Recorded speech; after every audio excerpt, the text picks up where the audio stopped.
Ja, god morgon och varmt välkomna till denna webbinar med vätgas som tema. Jag heter Häggblom och fungerar som Key Account Manager på Flexens och kommer att fungera som moderator under den här webbinaren. Lite allmänt information först om webbinaren. Som det också framkom i inbjudan till webbinaren så kommer den här webbinaren att hållas på både svenska och engelska. Vi kommer också att spela in den här webbinaren, men du som publik kommer inte att synas eller höras under inspelningen. Och agendan till webbinaren fanns också med i inbjudan. Och frågor kan ställas löpande via chatten och tas upp under diskussionstillfällen som är också noterade i agendan. Skriv gärna också ut om det är en specifik fråga som du vill ställa till en presentatör. Och de här frågorna som sagt tar vi då under de här 2 frågetillfällen som fanns noterade i agendan. Och då till ämnet. Som vi alla känner till så behöver fossila bränslen fasas ut. Främst i och med utsläpp, men även i och med klimatpåverkan. I det senaste numret av Ålands sjöfart så kunde vi läsa en artikel var man intervjuat Stenas mångåriga tekniska direktör Harry Robertson. I den här intervjun så lyfts den intressanta och stora frågan fram angående framtidens bränslen inom sjöfarten. Är det metanol, kanske LNG, ammoniak eller vätgas eller elektricitet från land eller producerad ombord som fartyg kommer att drivas med i framtiden? På frågan svarade Robertson att han nog mest tror på vätgas inför framtiden. Med motiveringen att det är helt fossilfritt och därmed någonting som branschen är i behov av. Robertson uttryckte också att batterier kommer att köta fartyg vars distanser är över 50 sjömil. Med de orden så vill jag överlåta ordet till vår första presentatör, Berndt Schalin, vd vid Flexens, som har förberett ett föredrag med rubriken Smart Energy Åland och Power2X som lösning av sektorkoppling. Varsågod Berndt.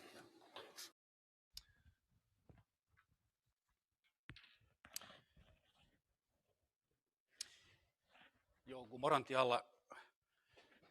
Mitt föredrag här till att börja med så är att sätta projektet i ett sammanhang också ur energisystemets synvinkel och inte enbart ur frågan bränslen i sjötrafiken. Och jag ska med några ord också beröra vem Flexens är och hur det här hänger ihop med projektet Smart Energy Åland som vi driver.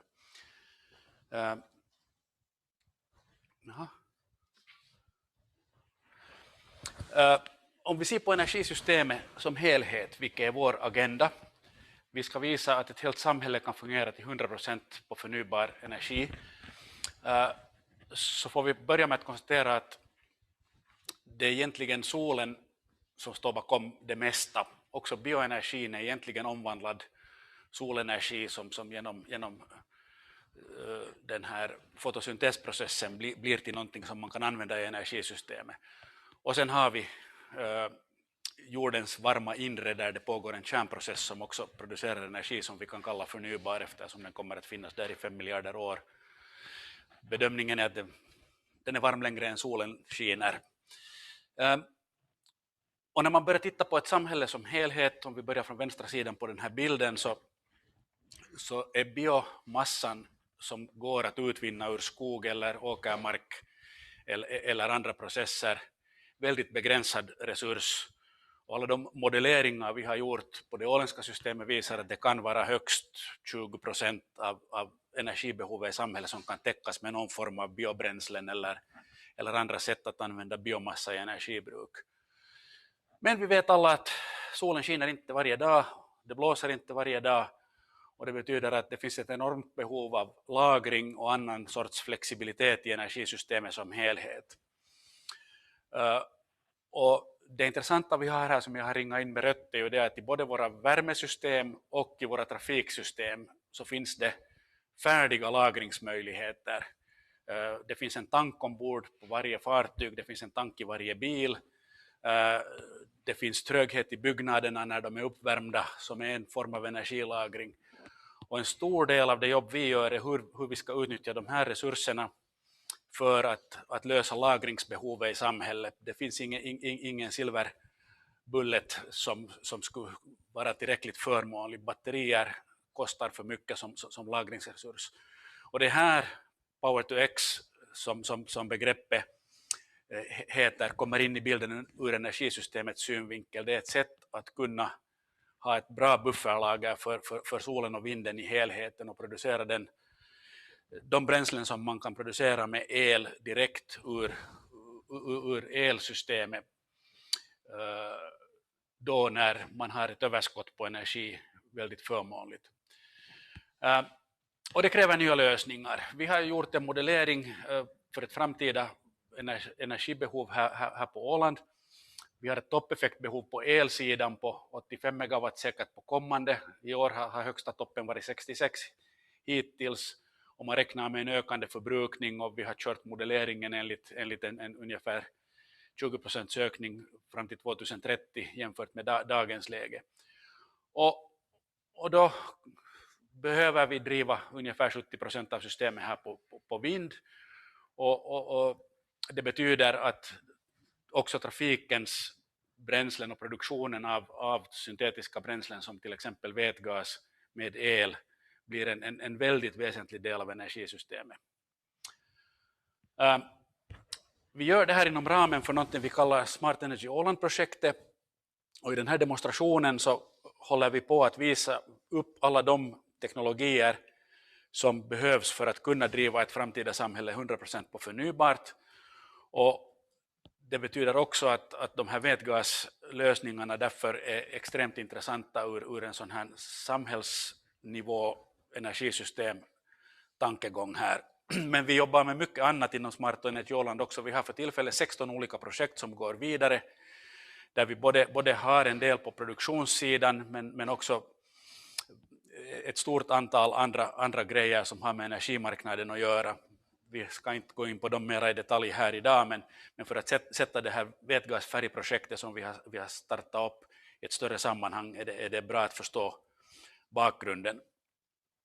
Här är de olika delprojekten utlagda på kartan också här. Och det här materialet kommer ju att finnas tillgängligt för den som vill ha det. Bara vända sig till oss så får ni de här presentationerna och evenemanget bandas ju. Om vi sen ser lite på hur de olika syntetiska bränslena passar in i den här lagringsproblematiken och i trafiksystemet. Det talas mycket om batterier, det talas om svänghjul, det talas om pumpkraftverk och det talas om allt möjligt annat. Men gemensamt för alla de här är det att vi har en stor skillnad i hur länge man kan lagra energin i olika former av lagring och hur snabbt den reagerar och hur stora mängder som är ekonomiskt vettigt att lagra in. Och som vi ser här, den här långtidslagringen så är bedömningen den att den här Power2X har en stor roll här utöver lagring av energin som värme i bakgrunden. Det är den stora utmaningen. I den modellen vi har byggt upp för det åländska systemet som helhet så talar vi om att ett lagringsbehov på upp till 6 gigawattimmar av den el som produceras. I och med att det kan finnas 6 dagar i rad där vi har varken sol eller vind att tillgå direkt som produktionsmedel om vi skulle bygga scenarier att Åland skulle vara helt självförsörjande. Så de här lösningarna där man kan lagra energin i mera än timmar, vi talar om dagar eller veckor eller månader, är väldigt, väldigt viktiga ur helhetssynvinkeln om vi ska driva hela samhället till 100% på förnybar energi. Så här kommer det in som en väldigt viktig lagringsdel på långsiktigare lagring. Och sen om vi tittar på trafiken och vilka drivmedel på förnybart i trafiken som är möjliga, så i den här pyramiden, ju lägre ner vi kommer här, desto lättare fordon har vi och desto kortare körsträckor, så att personbilstrafik och stadsbussar går att elektrifiera och köra på batterier, men ju tyngre fordon vi har fråga om, desto större utmaning är det att hitta ett fossilfritt framdriftssystem. Och sjöfarten ligger här väldigt högt uppe, och som vi kommer att få höra många gånger idag är batterier inte en möjlig lösning på längre sträckor på sjöfarten. Så med den här lilla inledningen hur den här lösningen som vi ska presentera idag passar in i det åländska energisystemet och Smart Energy Åland demon, så överlämnar jag ordet till nästa föredragshållare. Tack så mycket.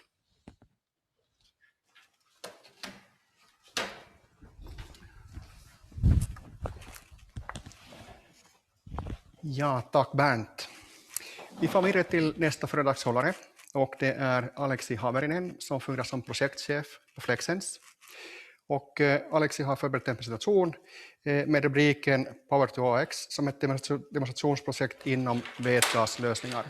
Och Aleksi kommer att föra den här presentationen på engelska från vårt kontor i Helsingfors. Aleksi, the floor is yours.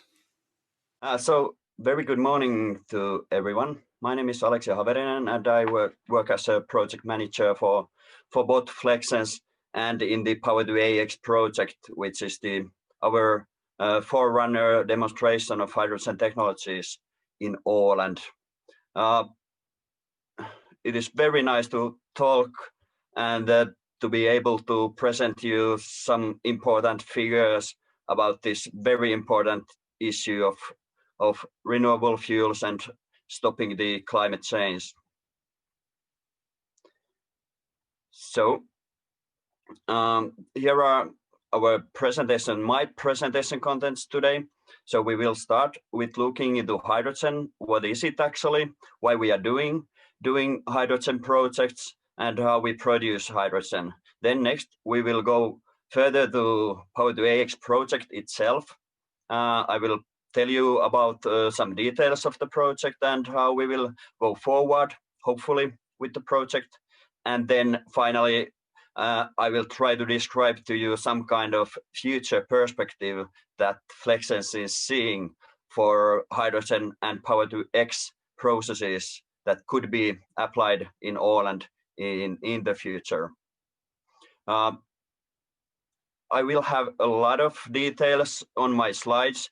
For example, I will not right now discuss too much about this hydrogen that you can see on the right side here. But the idea is that we will send you the presentations afterwards, and you can maybe look more thoroughly into those later. So let's start with the hydrogen and how we see it as the essential solution to climate change. Let's begin with the production of hydrogen. It is not actually that simple, and it's very old process. You basically use electrical power to split water into its elements, hydrogen and oxygen. So basically, two water molecules can be split using power, electricity, into two molecules of hydrogen and one molecule of oxygen. That's the expected future hydrogen production method, because we expect that there will be a great amount of renewable electricity available to be used to split this water into the hydrogen and into oxygen. The energy efficiency of this process is expected to be around 70%. So around 70% of the electricity is transformed into chemical energy of hydrogen, and then, but the remaining 30% can be also utilized by heat recovery. Then what we can do with hydrogen is that we can, for example, produce back electricity by burning the hydrogen with oxygen in a fuel cell. Now you can see that this is actually the opposite reaction to producing hydrogen in an electrolyzer. So when we talk talk about, for example, future transport applications, the value chain for hydrogen looks like this. First, there would be the wind power and solar power production. Then there's hydrogen production in electrolyzer unit, hydrogen logistics, and finally the hydrogen use in a fuel cell vehicle. So basically on the fuel cell vehicle, there's a fuel in the fuel cell in the vehicle, the hydrogen is burned with oxygen to produce electricity. So there is also a battery and electric motors driving the system. But then also hydrogen can be used in industrial processes as a raw material or as a raw material for further fuel production. Then let's look a bit about global CO2 emissions. On the figure on the right side, you can see that during 2000s, the use of fossil fuels have not gone into the right direction. So between year 2000 and 2015, use of gasoline, use of diesel, use of jet fuels has been increasing a lot. And in order to stop the climate change, to reduce the global warming to below 2 Celsius, we need to act quickly to reduce this huge amount of fossil fuel use and CO2 emission productions. So why is there a hype on hydrogen? I think the biggest reason for that is that currently the greatest challenge with climate change is dependency of the global economy on oil. Basically, the world logistics, the transport is rolling with oil.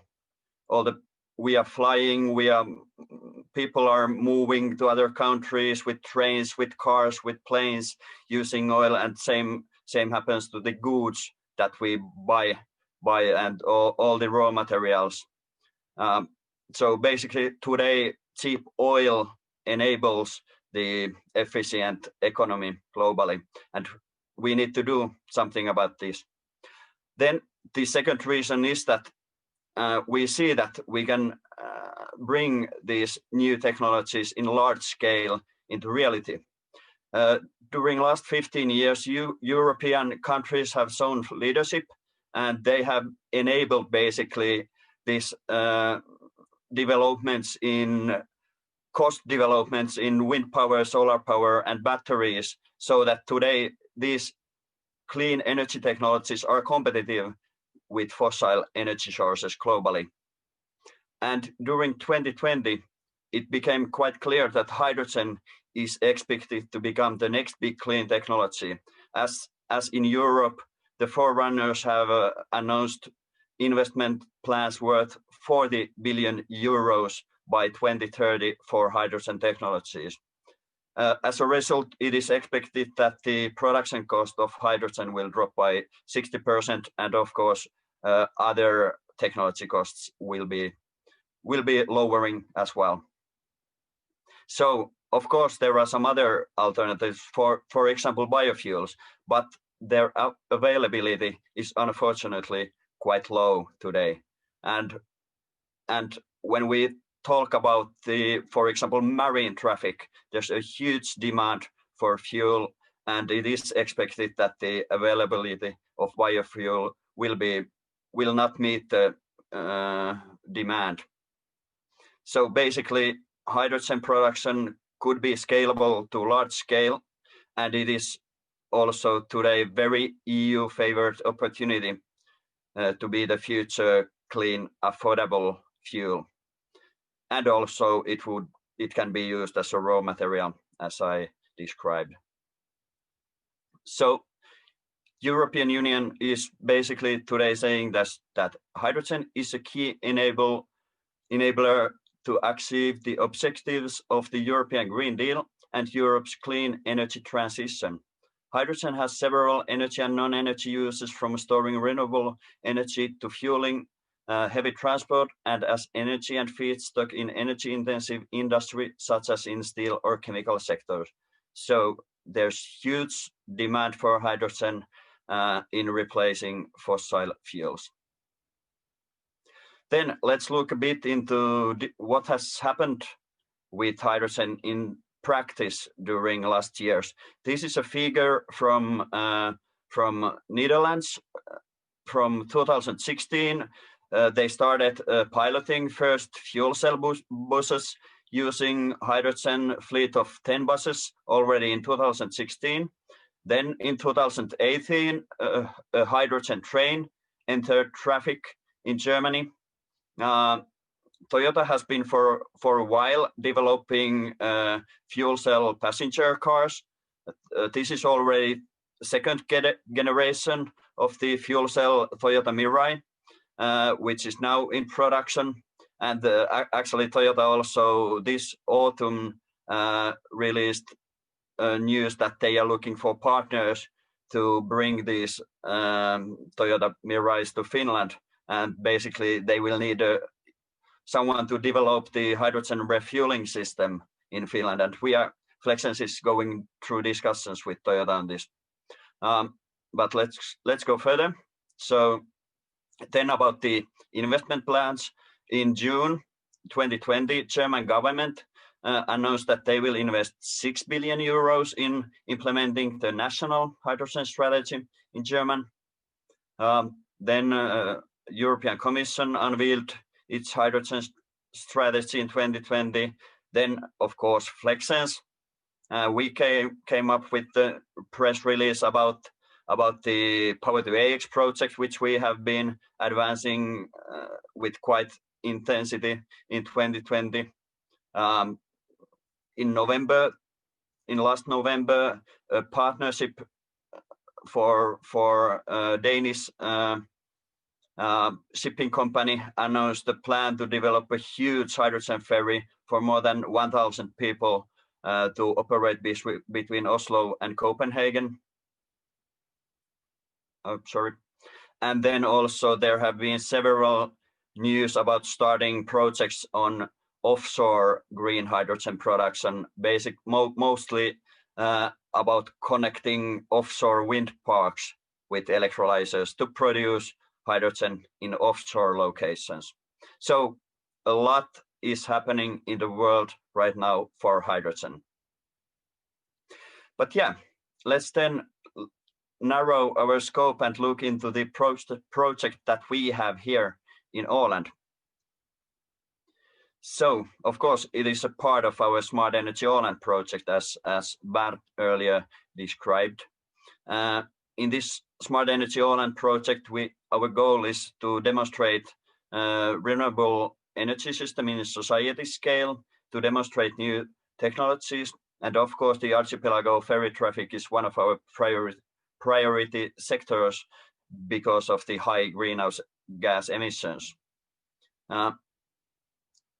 We know that the short ferry routes are expected to be feasible with battery-powered ferries, full electric ferries, but then in the longer routes, battery capacity, weight, and charging will become problematic, and some kind of fuel would be needed as a power source.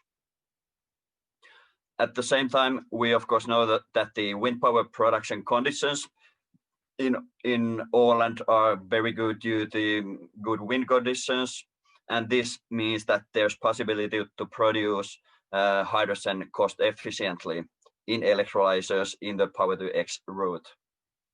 So putting these two pieces, the use of hydrogen, demand of hydrogen in the ferry, and possibility to produce cost efficient hydrogen in the archipelago together, we have started our Power2AX project, which actually covers the whole scope of green hydrogen production at the wind park.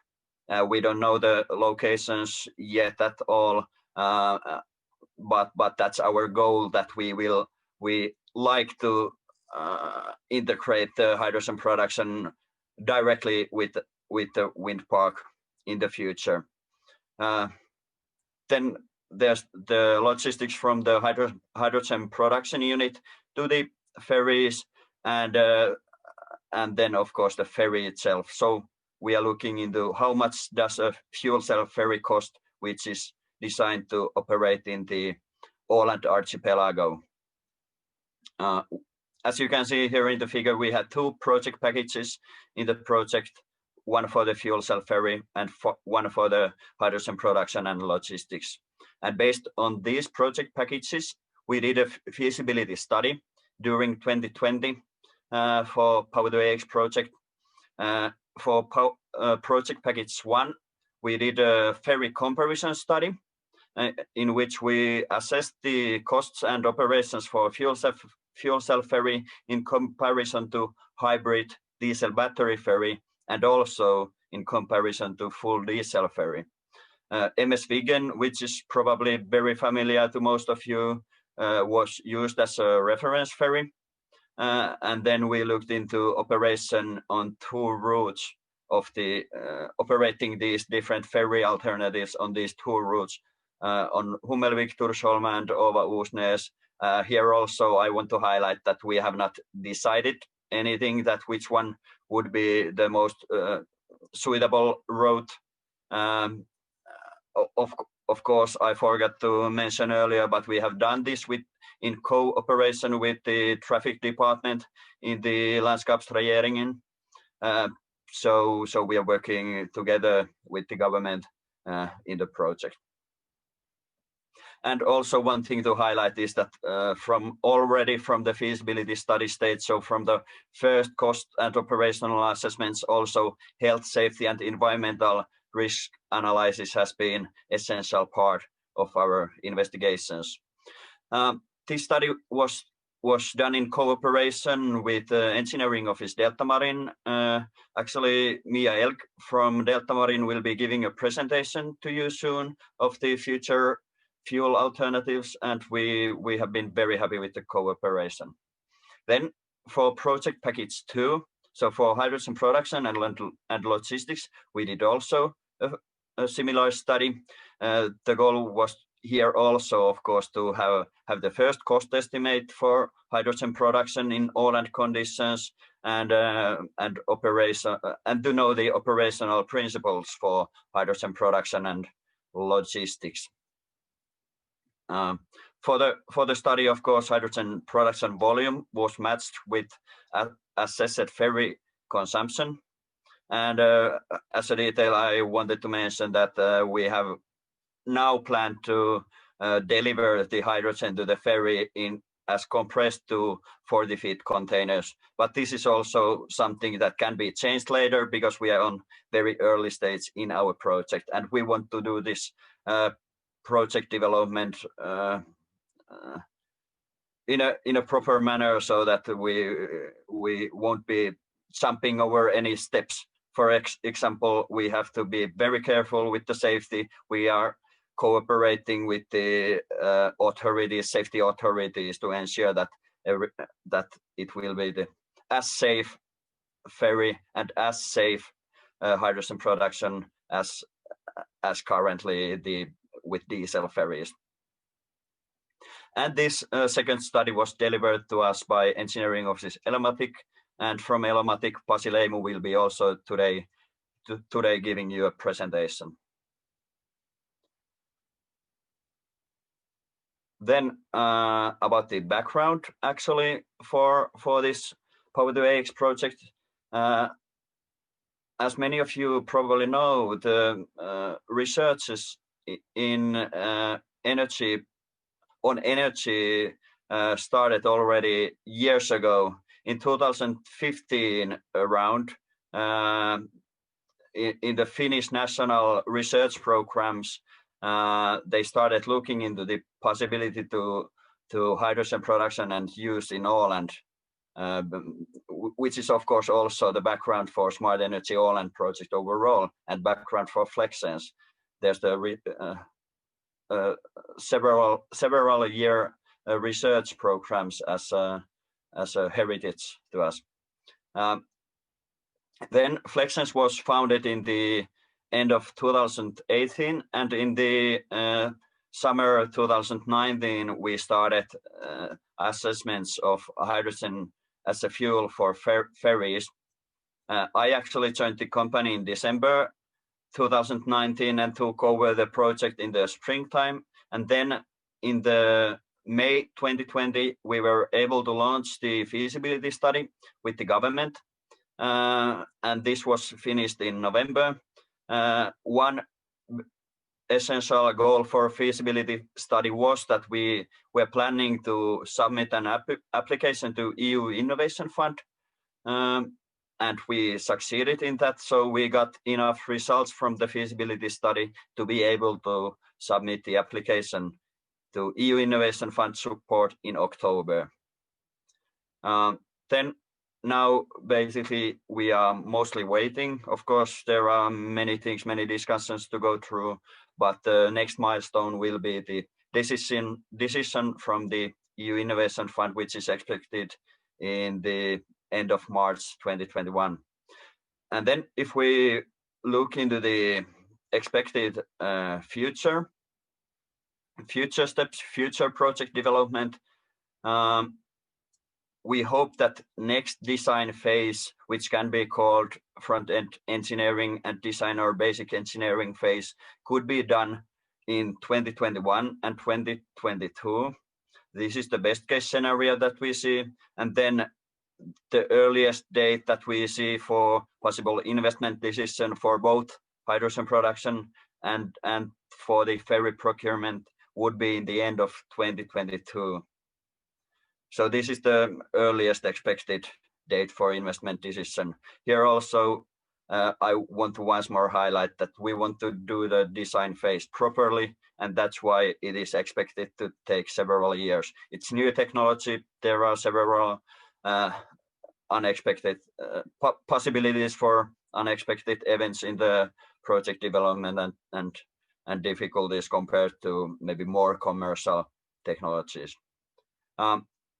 But then the construction phase would be expected to maybe start even in the end of 2022, probably in 2023, and earliest date for entry into operation would be expected in the beginning of 2024.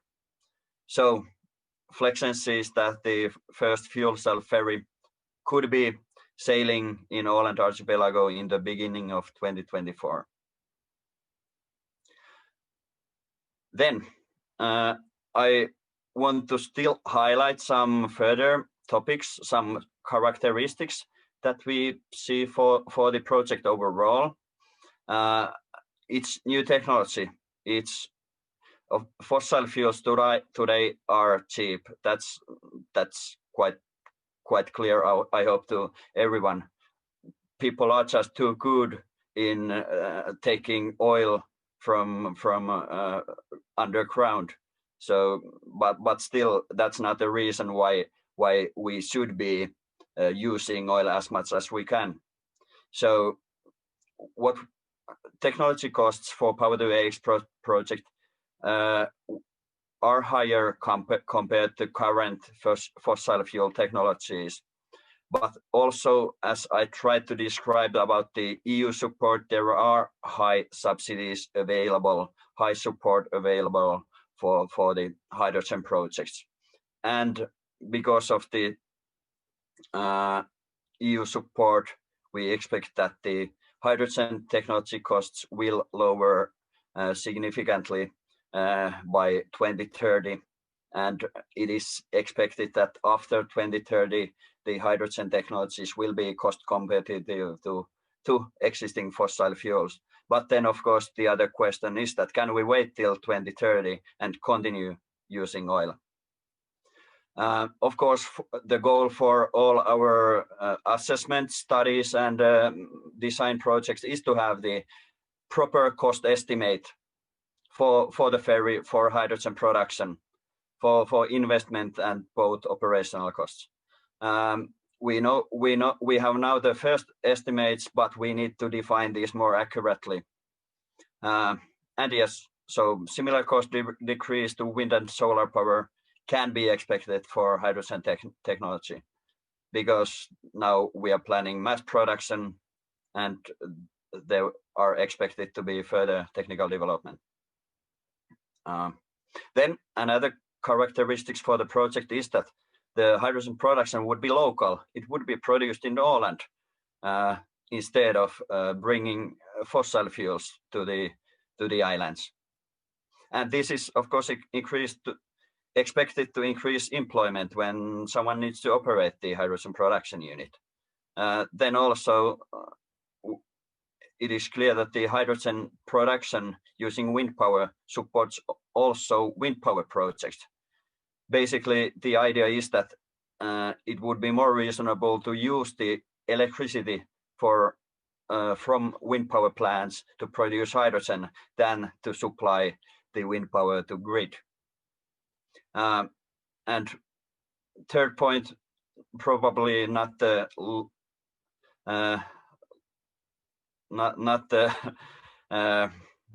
least important, is the emissions. So there are no carbon emissions at all in our Power2AX project from the fuel cell ferry.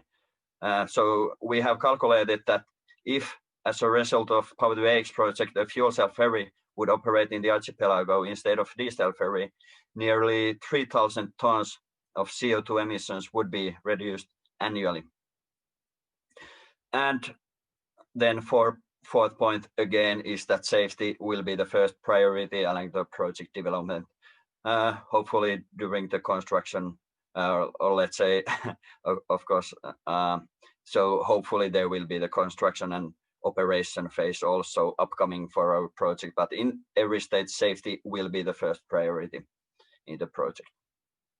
I think I'm running out of my time, but I will just quickly tell you about what's going on with the hydrogen ferries. So in Norway, there are actually 2 ferries right now under construction. This upper figure is from MF Hydra, which is already able to be on the water, to be set on the water, but still some installation works will be needed. Then also in San Francisco, USA, there is 1 hydrogen ferry, fuel cell ferry under construction. And to say some quick facts on fuel cell ferry, the hydrogen is used in a fuel cell to produce electricity for electric motors, 0 carbon emissions, very low noise and vibration. It's very smooth operation. Only water steam is the exhaust gas. And yeah, one could say that it's the Tesla of the ferries. And then the last slide from my side is this one. So which kind of future Flexens sees for hydrogen projects in Åland? We hope that already in 2021 to 2023, we would be able to realize the first small-scale hydrogen pilot. It could be about road traffic use of hydrogen, and the idea for that would be to learn in Åland hydrogen production and delivery and use in, for example, road traffic. Then the next step could be the realization of Power2AX project in 2024 to 2025. And this would be the demonstration of commercial fuel cell ferry, but then also demonstration of hydrogen production at wind park, hopefully in Åland. And then we could expect that in 2027, 2030, we could try to expand the Power2AX solution so that there could be second or maybe even third fuel cell ferry entering operation in Åland. But then the long time perspective is of course something that we want to relate to the offshore wind projects that the government announced during autumn. So maybe after 2030, we expect that there could be a possibility to build some kind of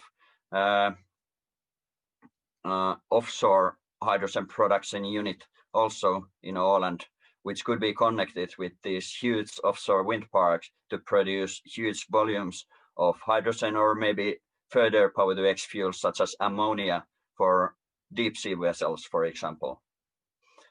In the figure, you can see one kind of sketch from Lhyfe, who will be also giving you a presentation today about the possibility to have something similar to oil production platform, to have hydrogen production platform in the future at offshore locations.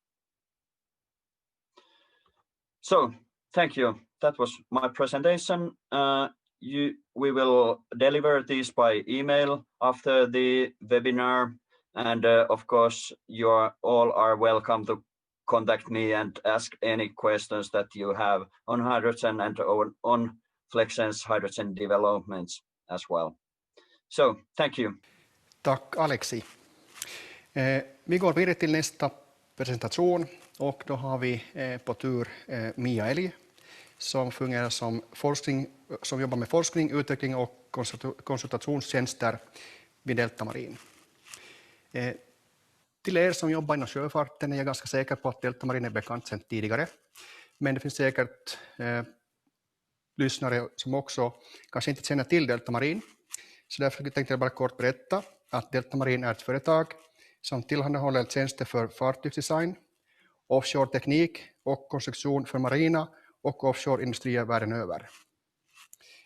Man har nyligen också utfört flera studier och deltagit i olika forsknings- och utvecklingsaktiviteter avseende låg koldioxidutsläpp inom sjöfarten. Och Deltamarins presentation sammanfattar de mest relevanta tekniska alternativen för koldioxidfri trafik och visar den konkreta vägen för att utforma ett fartyg med noll eller låg utsläpp. Jag ska också tillägga här att några exempel på rederier och projekt som Deltamarin jobbat med och jobbar med för närvarande.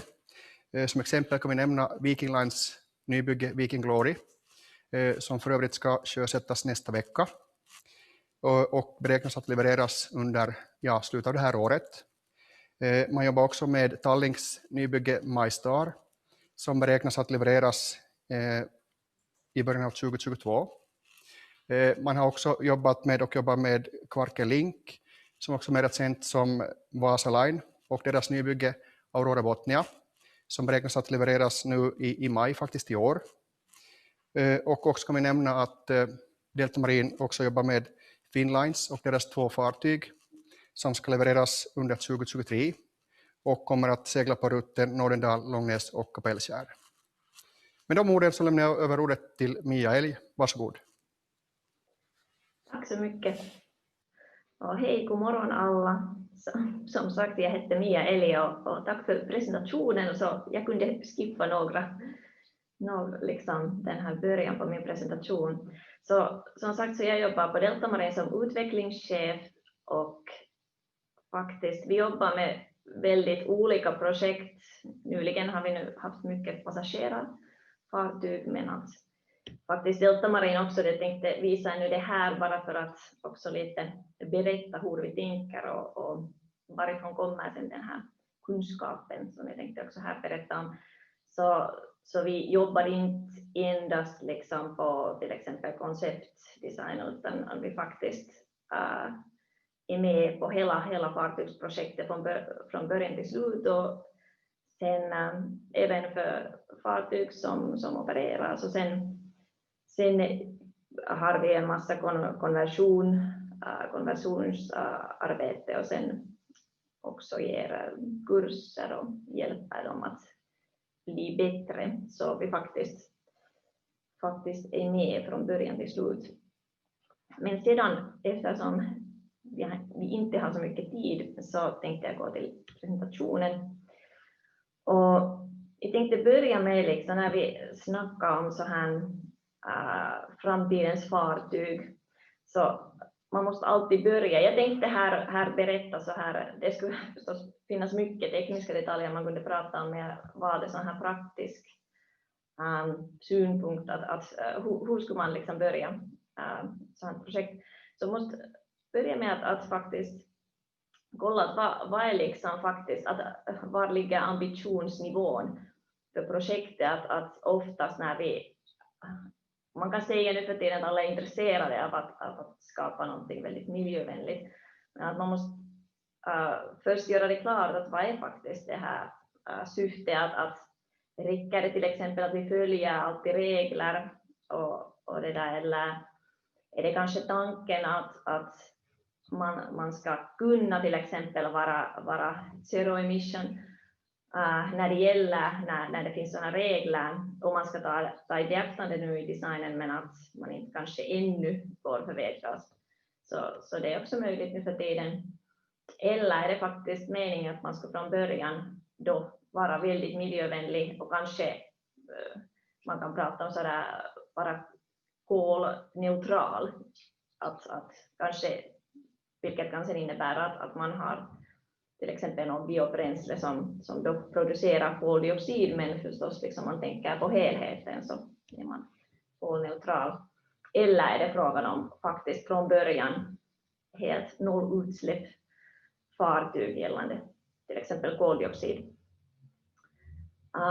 Sen tänkte jag också nämna det här, vilket kan vara väldigt bekant för många, men ifall det inte är så här kort, att det här IMO, så International Maritime Organization, de har satt ut en vision om att hur borde den globala flottan faktiskt utvecklas gällande koldioxidutsläpp. Så ambitionen är den att jämfört med året 2008 så ambitionen är den att året 2050 skulle man ha minskat på det här koldioxidutsläpp med 50%. Och det här är liksom faktiska utsläpp. Så det betyder att man samtidigt också förväntar att den globala flottan växer hela tiden, att det kommer mer och mer fartyg, man behöver transportera mera. Så det betyder att visionen är i så fall, ifall man vill faktiskt komma fram till det här 50% minskning, så då måste egentligen den här alla nya fartyg i princip, så de måste vara mycket mer effektiva. Det räcker inte att alla nya fartyg ska producera 50% mindre, utan det är mycket större procent som man måste faktiskt minska på det här koldioxidutsläpp. Och man kan titta på det här från en annan synvinkel också, om man tänker att man investerar i ett fartyg, eller man kanske äger en stor mängd av fartyg. Så idag om man bygger ett fartyg, så man kan tänka sig att i vissa kategorier passagerarfartyg till exempel, så kan ha faktiskt ganska lång livslängd, så det kan hända att de fartyg som designas och byggs de här tider, så det kan hända att de ännu opererar år 2050. Så om man tänker på den här ambitionsnivån, att man har tänkt att det här globala flottan måste ha mycket mindre koldioxidutsläpp än idag, så det är faktiskt någonting man måste ta i beaktande liksom när man designar egentligen varje fartyg nu för tiden. Så det här, jag tänkte bara säga att det är väldigt viktigt. Det är liksom alla våra kunder nu för tiden. Så det här är en grej som vi måste tänka på. Och sen det finns jättestort tryck liksom från också det här. Det är inte mera liksom man har inte bara liksom de här SOx och NOx begränsningar, utan man faktiskt har börjat begränsa det här koldioxidutsläpp. Man har redan haft länge Energy Efficiency Design Index, men det har precis bestämts att det kommer att komma en restriktion till koldioxidutsläpp till alla existerande fartyg. Det tar några år förstås, i form av en sån här Energy Efficiency Index för existerande fartyg, och det kommer att komma Carbon Intensity Index och EU Emission Trading System. det är väldigt möjligt att det kommer också i kraft. Och sen finns det också Poseidon Principle för finansiering av fartyg. Så det här är en väldigt aktuell grej på vår bransch just nu. Men så här kort, jag tänkte samla så här principer när man tänker på sådana låg koldioxid emissioner, att varifrån man ska börja, vilka möjligheter man har. Så vi har liksom satt det nu på så här, till 3 grupper. Så att egentligen jag tycker det är viktigt att man funderar på alla de här. Att det är förstås naturligt att man tänker på bränslen och eventuellt ifall man vill minska på det här eller faktiskt skapa helt och hållet sån här zero emission eller noll koldioxidutsläpp fartyg, så måste man ju tänka sen att ha vätgas eller ammoniak som bränsle eller sen helt elfartyg. Men det finns förstås sen många möjligheter däremellan. Om man tänker på alla globala fartyg så faktiskt man måste också under designen tänka på det där att det finns ganska mycket möjligheter att ännu spara energi. Och därför liksom finns det en hel del saker som man kan göra under operationen för att minska på överhuvudtaget energibruk.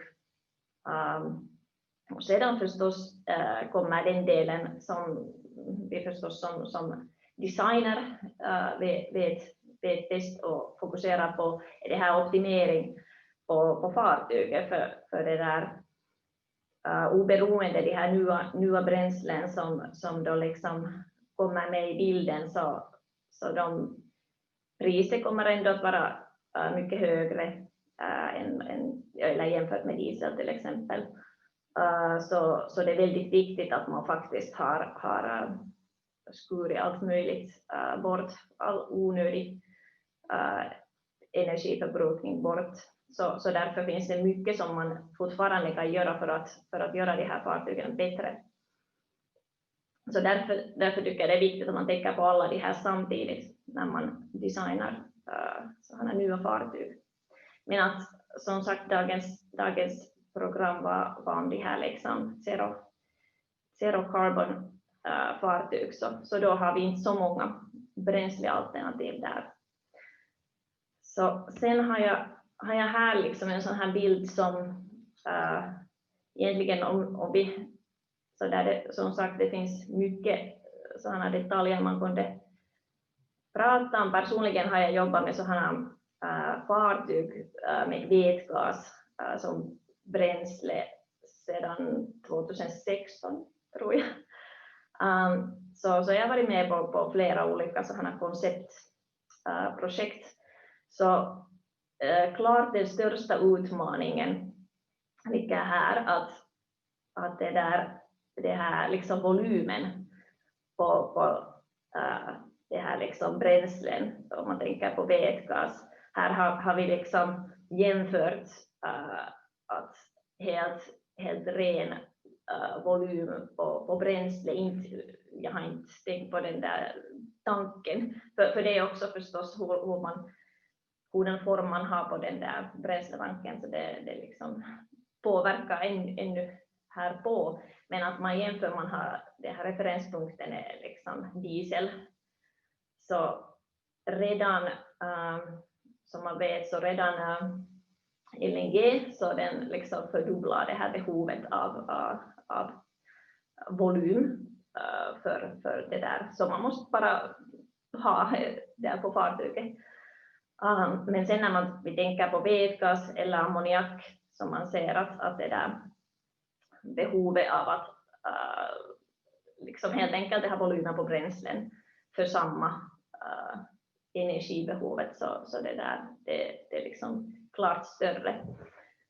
Så det här är förstås liksom en sån här praktisk utmaning som man alltid har.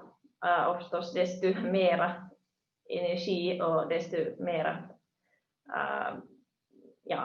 desto större liksom bränslebehovet fartyget har, så förstås desto större är det här utmaningen.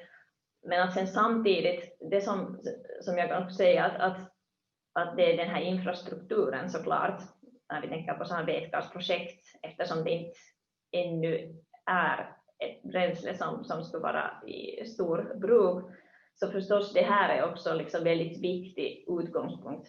Det är sådant här fartygsprojekt, så här nollutsläpp fartygsprojekt, att i hurdan form finns det här bränslen och så vidare. Så, och sen faktiskt när vi nu talar också om sådana elfartyg, så sen ifall vi sätter, jag kunde inte sätta det här batteriet helt på samma bilden för den rymdes inte med, men att faktiskt att här också på den här bilden kan man se också det här att varför det här liksom, till exempel elfärjor, så det fungerar bra när du har jättekorta distanser och möjligheten att bunkra eller ladda batterier ofta, men att det är liksom redan på det här projektet som vi nu tittar tillsammans med Flexens, så har fullständigt liksom, ifall man skulle bara köra med el, så det skulle bli ganska omöjligt stort batteri. Så det där, att det här är kanske de här huvudgrejer som man måste börja med. Men att sen liksom tog jag några sådana, förstås, det här är ju Deltamarins sätt att se på saken, men med hur, liksom, vad behövs det från en designer och hur ska man i praktiken då liksom börja när man funderar på någonting så här helt nytt koncept. Så vi har själv liksom utvecklat sådana olika förstås verktyg till liksom design. Och jag tycker de här principer är sådana som behövs nog överhuvudtaget när man funderar på sådana väldigt, väldigt effektiva fartyg. Att som sagt, de här är Deltamarins verktyg, men så, de här grejerna måste man ta i beaktande. Vem som helst måste ta i beaktande när man designar framtidens fartyg. Så till exempel på praktisk projekt så är det väldigt viktigt att man gör någon form av energisimulation under den här designprocessen. För det där, som sagt, om man tänker på det här liksom, delar, som jag nämnde, att man måste samtidigt, när man tänker på liksom det här nya rena bränslen, så måste man samtidigt faktiskt optimera hela energisystemet, och måste man samtidigt sen också optimera egentligen och tänka på det här operationsprofilen. Så en sån här energimodell, hur än man det gör, så den liksom knyter ihop sen alla olika delar på det där fartyget. Och sen förstås som designer måste man ju kunna liksom förstås sätta ihop det där själva fartyget och skrovet och det där. Och där förstås hjälper det när man har moderna verktyg och man har liksom tillgång till, liksom, som jag säger från Deltamarins synpunkt igen, så det är väldigt nyttigt att man har också, att man jobbar på både med sådana i början av projektet med sådana olika koncept. Konceptfasen är väldigt viktig, för där bestämmer man alla sådana största, eller man fattar alla största beslut helt enkelt, som definierar också fartygets pris och energi faktiskt, energieffektiviteten. Den liksom bestäms där i början, men samtidigt för att kunna förstå till exempel det här kostnadseffekten och så vidare, så är det väldigt nyttigt sen att man har också jobbat med sen sådana mer så här detaljerade projekt när man kan också samla så här stor mängd information på olika system och det där, och har en uppfattning om vad det kostar att bygga, så kan man faktiskt bygga en sån här parametrisk kostmodell, alltså kostnadsmodell, som till exempel vi faktiskt använder här när vi studerar till Flexens det här vätgasfartyget. Att vi kunde jämföra faktiskt det här dieselhybridfartyget, det är så här vätgasfartyget, vad är skillnaden på kostnader. Och sen till slut, eller sist men inte minst, så förstås det som jag sa, att det här operationen, hur och var och när fartyget opererar, så det är en väldigt stor förstås, det är liksom en väldigt stor del av också det här sen energiförbruk.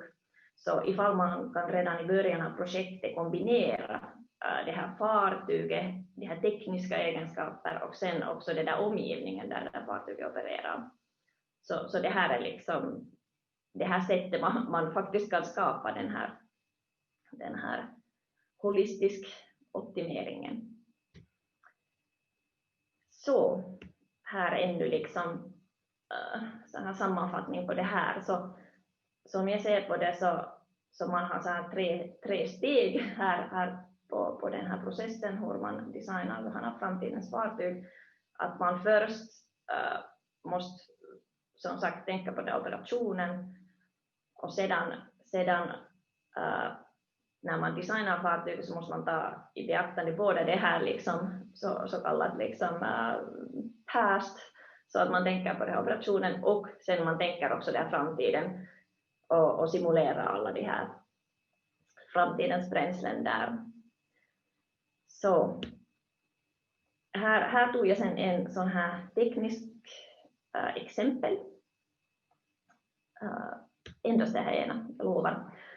Så det där bara för att också lite kunna liksom berätta visuellt att till exempel vad det betyder när man designar någonting nytt med liksom ny maskineri, ny bränsle. Så här är en sån här lite teknisk nog, men liksom bild, det här Sankey diagram på ett helt dagens, kan man säga, så här diesel liksom fartyg. Och vad vi ser på den här bilden är det här att hur det här bränsleenergin då distribueras inom det här fartyget efter att man har alla de här tekniska delar ihop och man har simulerat den här operationscykeln. Så sen kan man se det här gröna representerar det här bränsle som man tar in, och så har vi en del också så här landström här, cold ironing. Så då kan man liksom visualisera det här, brukar vi göra på våra projekt sen, att hur distribueras energin, så liksom man producerar först förstås liksom till slut, fartyget behöver ju liksom oftast el eller helt enkelt mekanisk propulsion.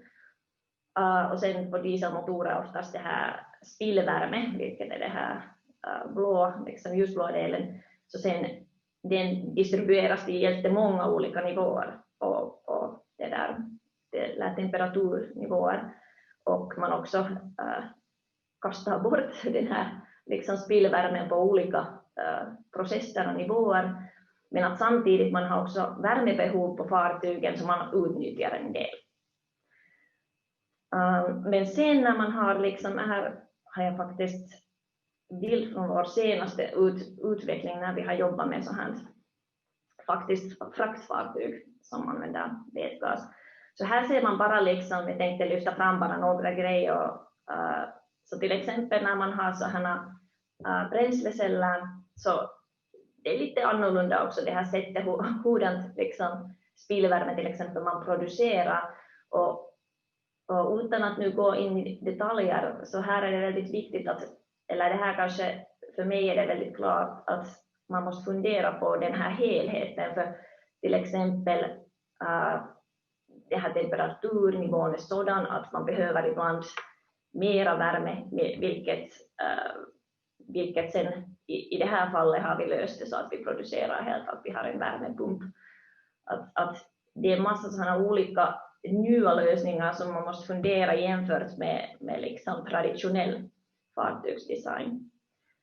Så det där, tyvärr har vi inte mera tid att prata om det här nu, men att helt bara för att lyfta fram att det här kräver nog en hel del nytänkande, vilket är förstås väldigt roligt. Men här har jag samlat ihop några sådana principer som jag ser här att vad liksom vi har lärt oss på sådana, när vi designar sådana nya nollutsläpp fartyg. Det är väldigt viktigt förstås att veta redan i början att det här liksom regler som normalt är liksom så utgångspunkt till vilka som helst för projekt. Så här liksom måste man egentligen gå den här so-called alternative design processvägen. Så det är förstås en utmaning. Och sen helt enkelt det här som jag lyfter fram att man måste faktiskt nu mer än någonsin måste man tänka på den här helheten från början. Gällande operationen, gällande bränsleinfrastrukturen, kostnader och så vidare. Men tack för mig och vi kan prata mera nu och det där ni får skicka också frågor ifall ni har sådana. Ja, tack Mia. Vi far vidare till nästa presentatör och då har vi på tur Niklas Karlman som fungerar som biträdande avdelningschef vid infrastrukturavdelningen. Och han i sin tur har förberett en presentation angående utvecklingen av landskapets färjetrafik. Varsågod Niklas.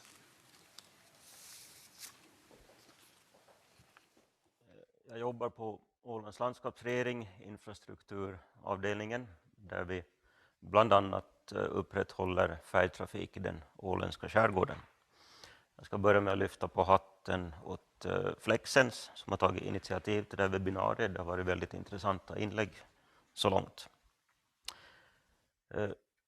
Jag ska reflektera lite kring vad vi har för styrdokument i vår verksamhet som påverkar val i de här frågorna.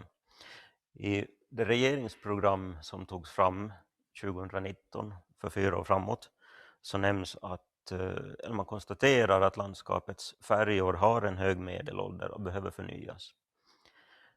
Målsättningen där är att förnya tonnage genom totalentreprenader som ersätter nuvarande avtal gällande drift av de färjor som vi äger. Och målsättningen för den här regeringen har man skrivit att minst 2 gamla färjor byts ut under mandatperioden. Vad gäller utvecklingen av energieffektivitet och miljövänlighet så spelar det här ingen roll vem som äger färjan. Det är vi som beställare hur som helst som driver utvecklingen på så vis att vi ändå själva låter bygga en färja.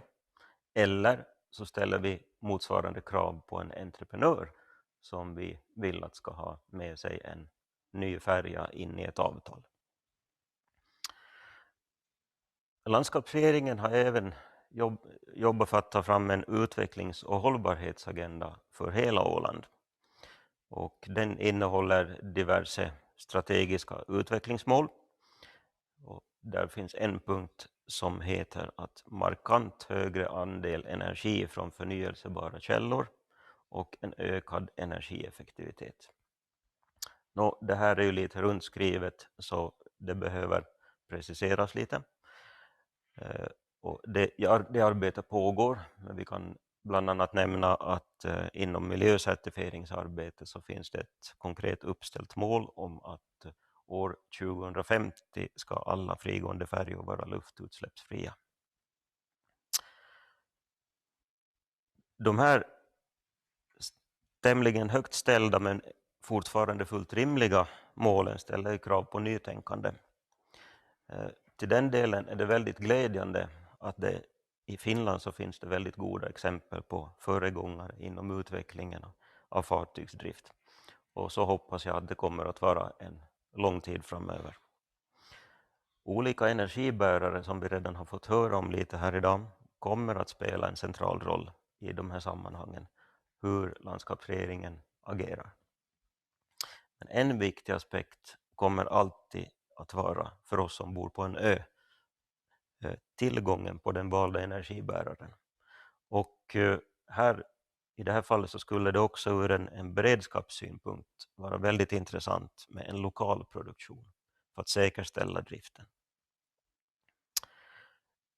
Det att vi har väldigt olika långa pass, eller långa färgpass i vår skärgård, så betyder också att man kommer att behöva titta på olika lösningar här. Det är väldigt intressant att ta del av de tankarna som har kommit fram här idag. Från landskapsregeringens sida kommer vi att följa med utvecklingen med stort intresse. Och jag ser fram emot att ha positiva tankar och idéer med mig hem efter idag. Tack för ordet.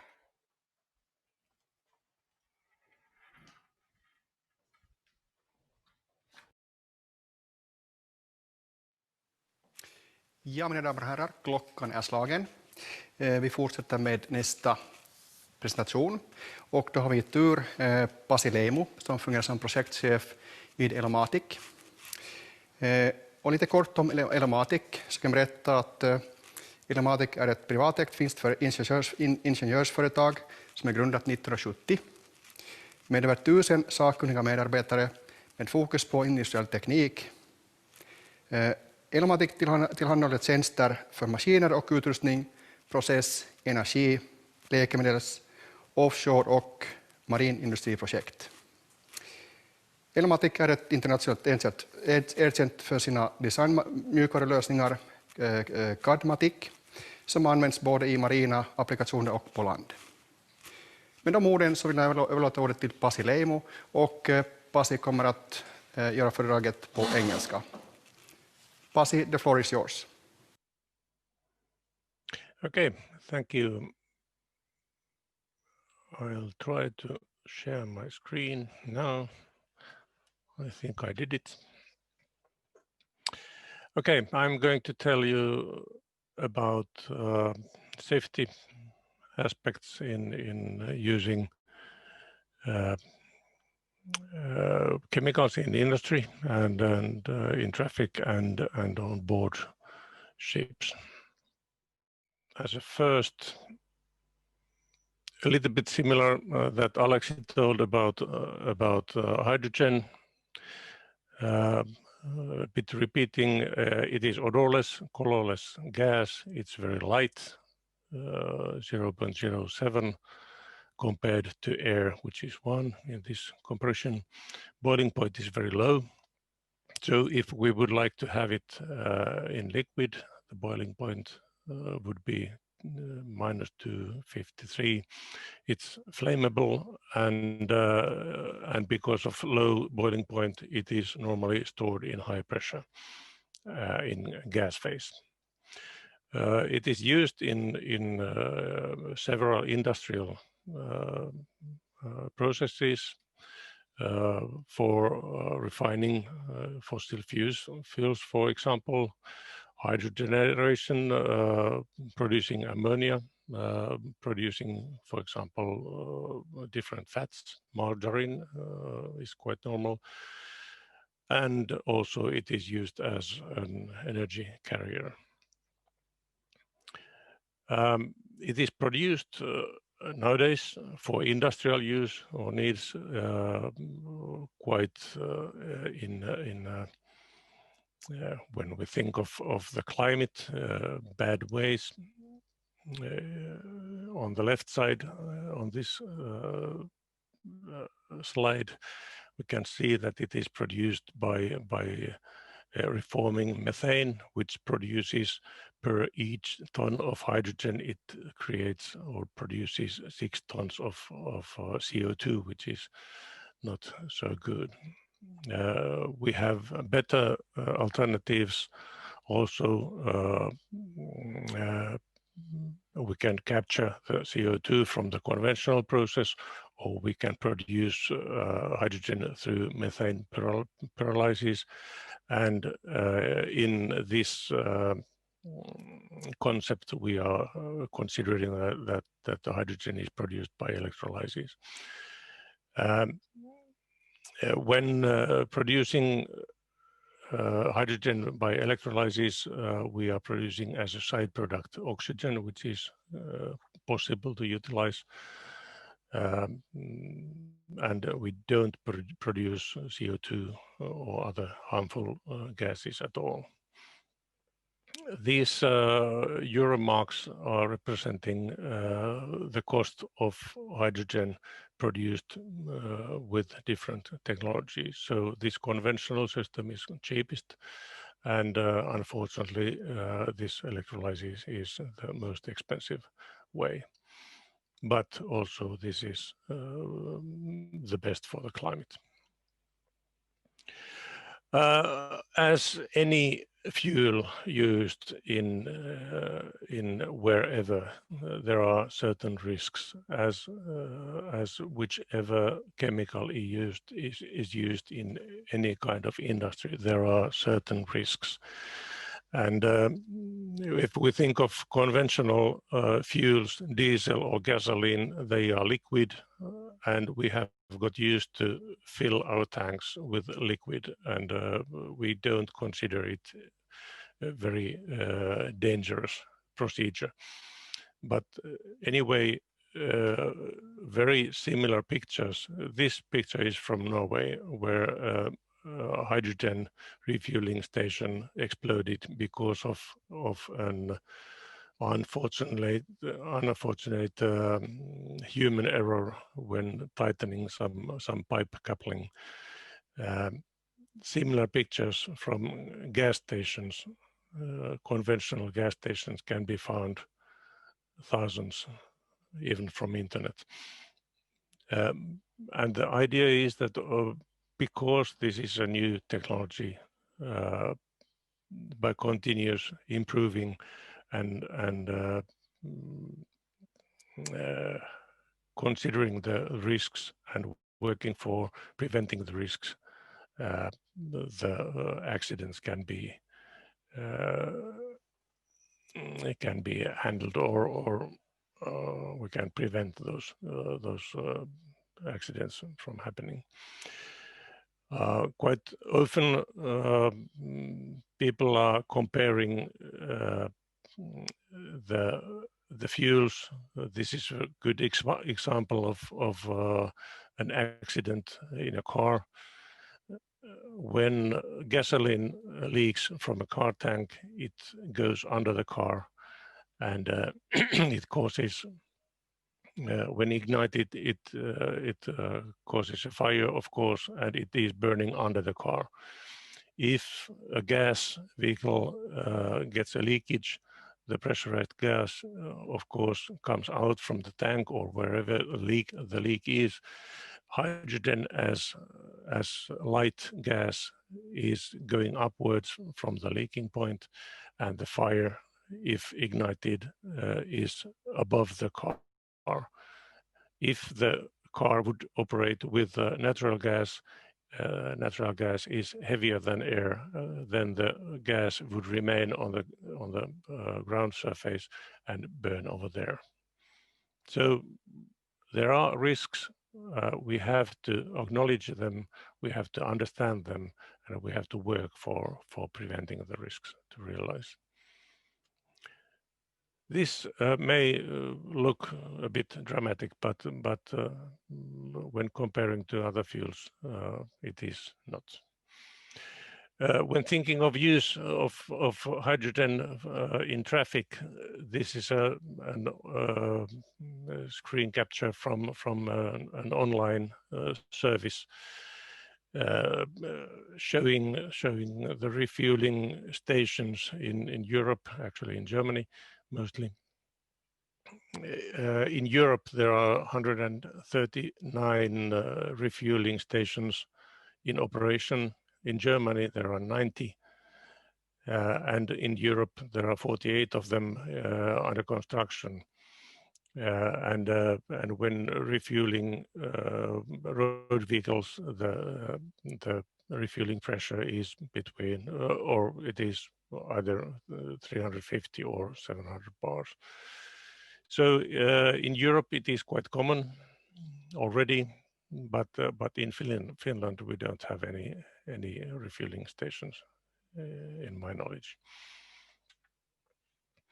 But in the case which we are talking today, the green hydrogen in the Åland Islands, the idea, these are a little bit repeating the previous presentations, but to remind, we have green electricity which will be produced by wind power or other means, and then we have water which will be purified to suit the needs of the electrolysis process. The electrolysis process is producing both hydrogen and oxygen. Oxygen is led into the air if a better use cannot be found, and hydrogen is the main product. Typical process pressure in this electrolysis is about 30 bars, so it is in overpressure. There are alternative technologies where the pressure is lower in these units. Next step in the process is the compressing the gas, and first, as it contains a little bit moisture, it is dried. Then we have a compressor unit which is taking in the 30 bars hydrogen gas, and it is compressing it to 200 to 350 bars, depending on the storage pressure, which have to be decided. After compression, it will be cooled down because, of course, when the gas is compressed, it is heating up, and the temperature has to be lowered to suit the storage equipment. And in this concept, we have been considering use of container tanks for the reasons which I will explain later in the next slides.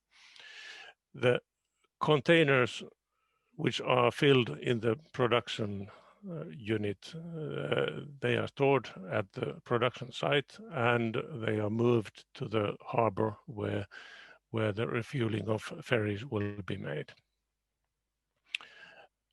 The transport can be done by trucks or tractors or whatever suitable equipment, depending on the distance between the production site and the harbor. And the reason for using these containers is that if the ferry would be refueled by connecting it to a shoreline in a large storage. So if we would have fixed tanks on board the ship and on shore, the requirement of the storage size in the shore storage would be huge, and the cost would be very high. If we have these containers which contain the needed amount suitable for the ferry, the container itself can be moved on board to the ferry and lifted into its place and connected to the ship systems. On board the ship, the container will be connected, as I said. It will be brought there by a truck, lifted in place. There has to be some kind of own crane system which lifts the container. And the safe location for the container is on upper deck, because the gas is lighter than the air. So if any leakages occur, the gas goes upwards. The refueling would occur quite quickly, because the moving of container type units is quite standard in harbors. And if we have these, if we are using these containers, the benefit is that we can do the refueling actually in whichever harbor needed. The hydrogen gas is led into the fuel cell, and it is producing, as told in the previous presentation, it is producing electricity. Electric power is used for propulsion. It is used for other needs of the ship, and it is used for example, charging the backup batteries, which are needed for keeping the ships or ferries systems alive while the container is replaced. This, in general, what happens on board. This is a bit repeating a boring list of things. Pressure suitable for these container tanks is 350 bars. If we use higher pressures, the cost of the container tank will increase. They are movable easily, and they can be actually used also as a fuel storage for land-based refueling stations if needed. It can be transported with standard equipment. Its refueling is maintained by replacing an empty container on board with a full one. It is quite simple. And the cost is lower compared to fixed tank system. And referring to Aleksi's presentation, the concept has 3 parts. We have the hydrogen production, we have the hydrogen logistics, and gas use in one or more ferries. 3 parts, and each part needs careful risk assessment to be made, and because we have 3 parts, the risk prevention technologies and solutions have to be specified and synchronized between the different parts to reach adequate safety of the systems. When thinking of risks, what can occur in these different parts? When producing hydrogen, we are using high pressure equipment and piping and storage tanks. Therefore, we have already legislation in Finland, regulations, norms, standards, which are concerning and controlling use and design and producing pressurized equipment. Of course, using of those equipment require regular maintenance and inspections, even official inspections, and the personnel has to be trained for the work. Another risk is that the gas is flammable. It is possible that it causes fire or even explosion. Also there we have regulations, norms, and especially norms for operating the equipment in potentially explosive atmospheres. That's called ATEX. Because of these risks, there has to be certain standardized safe distances between the operational units, safe distances between the production unit and the public places, roads, and harbor, and for example, schools, hospitals, whatever. There we need also maintenance, inspections, training, and also, which is very important, information of the public. As I said, hydrogen, as any other chemical, needs common industrial standard procedures to be followed for safety. The next part of the concept, it is hydrogen gas logistics. There are possible accidents in road traffic are of course possible, and due to the accidents, leakages are possible. And when loading, unloading, and treating those container units, there are certain risks similar to risks when moving whichever kind of containers. There are regulations, law of transporting dangerous goods on roads, public roads, for example. The vehicles must be approved for this purpose. There can be designed and used some protecting structures of the tanks, automatic safety actions when something undesirable happens. Risk have to be understood, assessed, and some measures have to be required measures have to be specified and made. Regular maintenance here again, and training of the personnel. And on board a ferry, there are regulations, International Code of Safety for ships using gas or other low flashpoint fuels, is published by IMO, International Maritime Organization, but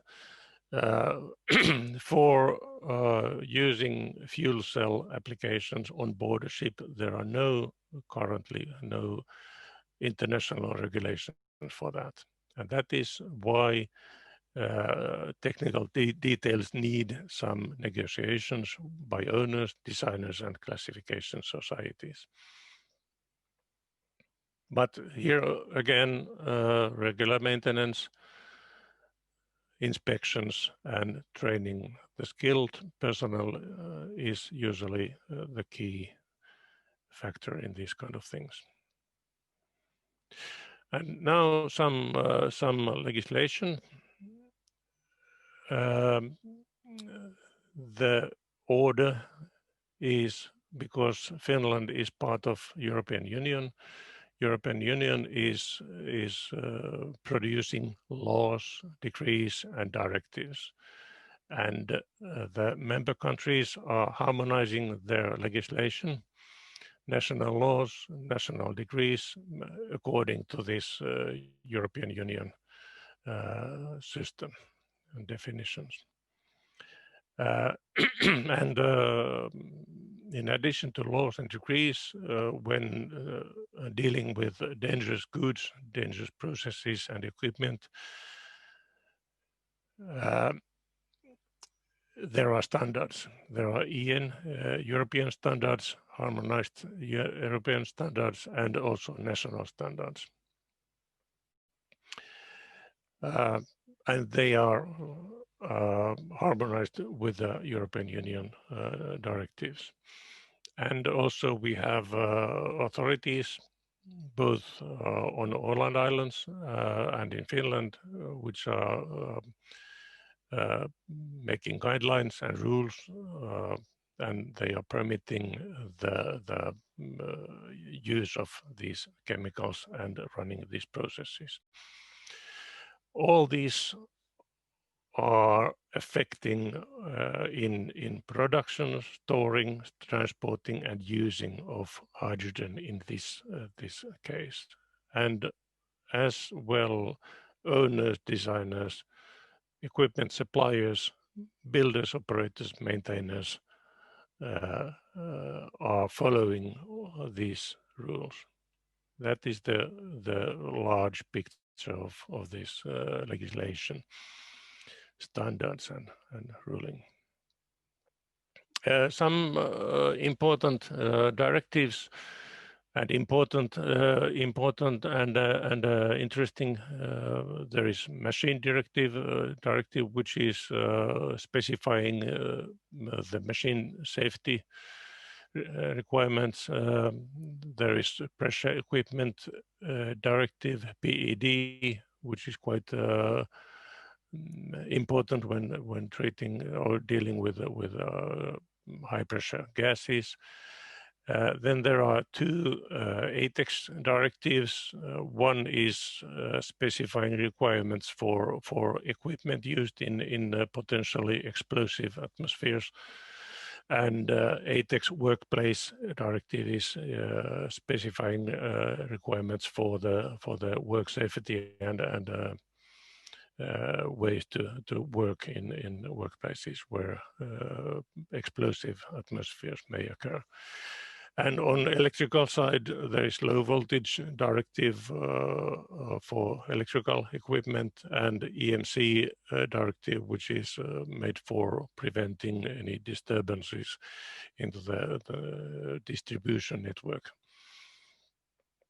And when delivering equipment or processes for these needs in European Union, the systems will be CE marked, and by CE marking, the manufacturers and suppliers are showing that the equipment delivered are fulfilling the requirements of these directives. Then we have some legislation in Finland, and for the work safety, there is arbetarskyddslag in Finland, and some decrees based on that. Maybe it's not there's no need to go deeper in these. They remain here. And also for the ATEX or equipment for use in potentially explosive atmospheres, there's a landskapslag in Åland Islands, which is specifying the status of Finnish laws concerning these laws and regulations. And industrial handling of chemicals, there is again a landskapslag and a landskapsförordning. I haven't tried to translate these into English. There is no sense in translating those. But anyway, these are the regulations which are defining whether the industrial handling is large scale or small scale. And it's quite important in this case where we intend to produce hydrogen gas in a scale which is suitable for use on ferries. Probably the amount of gas stored and produced is so large that it will be a large scale plant. And here we can see this is one of the decrees referred on the previous slide. Statsrådets förordning om övervakning av hanteringen och upplagringen av farliga kemikalier. According to this decree, the amount of gas treated or produced will be referred and compared to the requirements, and probably this will fall in a group where the amount of gas is greater than 2 tons, and then the permit for operating and building the production plant has to be applied from Finnish Safety and Chemicals Agency, TUKES in short. That requires a permit, and after starting the TUKES, engineer will visit the plant every 5 years to inspect that everything is okay. If we would make a plant using fixed storage tanks, the size or amount of gas would fall between these two levels, and then the inspection interval would be every third year or each year, depending on which side it falls. So there will be an authority involved in this case. When thinking of locating a plant, there are some requirements.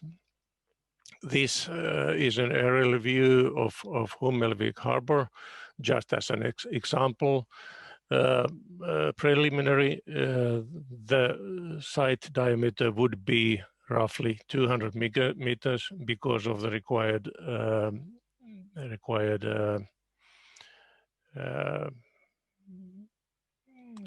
requirements.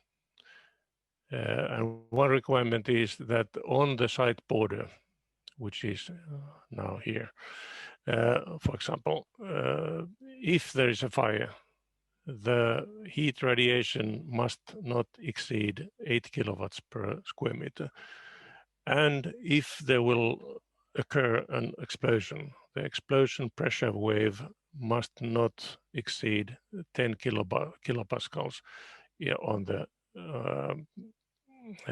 site border. This may sound quite dramatic, but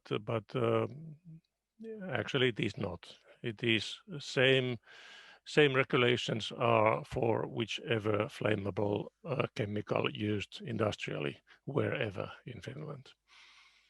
And this has to be verified through risk analysis and calculation and simulation, and it will then refine this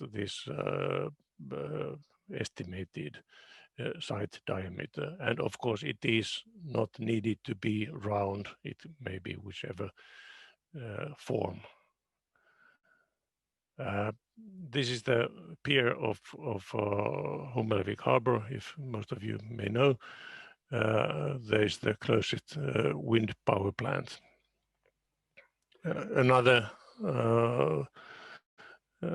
alternative location is here, as speculated, Ytterby HVDC station. It is the point where the mainland HVDC cable is connected. Same requirements are over here, and this place of this site circle is fully speculative, just to indicate the size of it compared to the surrounding. Then when making a plant or planning a plant, there are some milestones. First, we need to consider the place for it. We have to consider safe distances to different targets. We have to check that the land use planning allows locating this kind of actions in the area. There are the permits I have collected here. Building permit is a local authority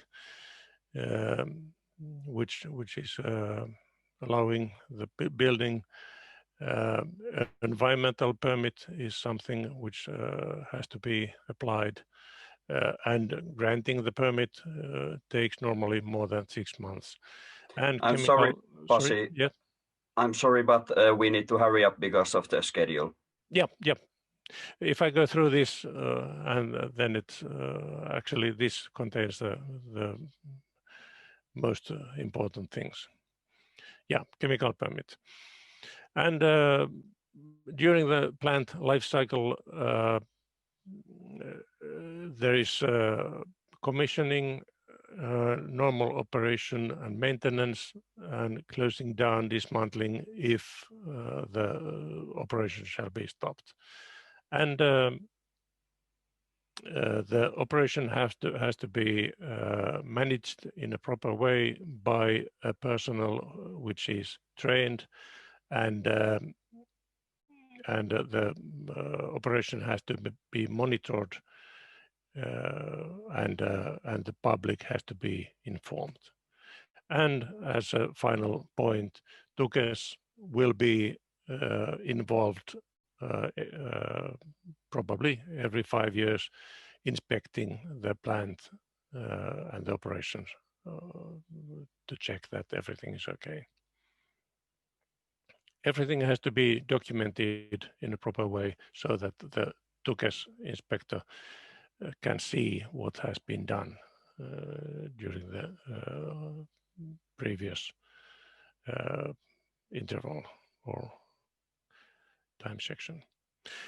Actually, this is all which I at this time schedule can present, but I will be glad to answer questions if any after the presentation. And yeah, thank you.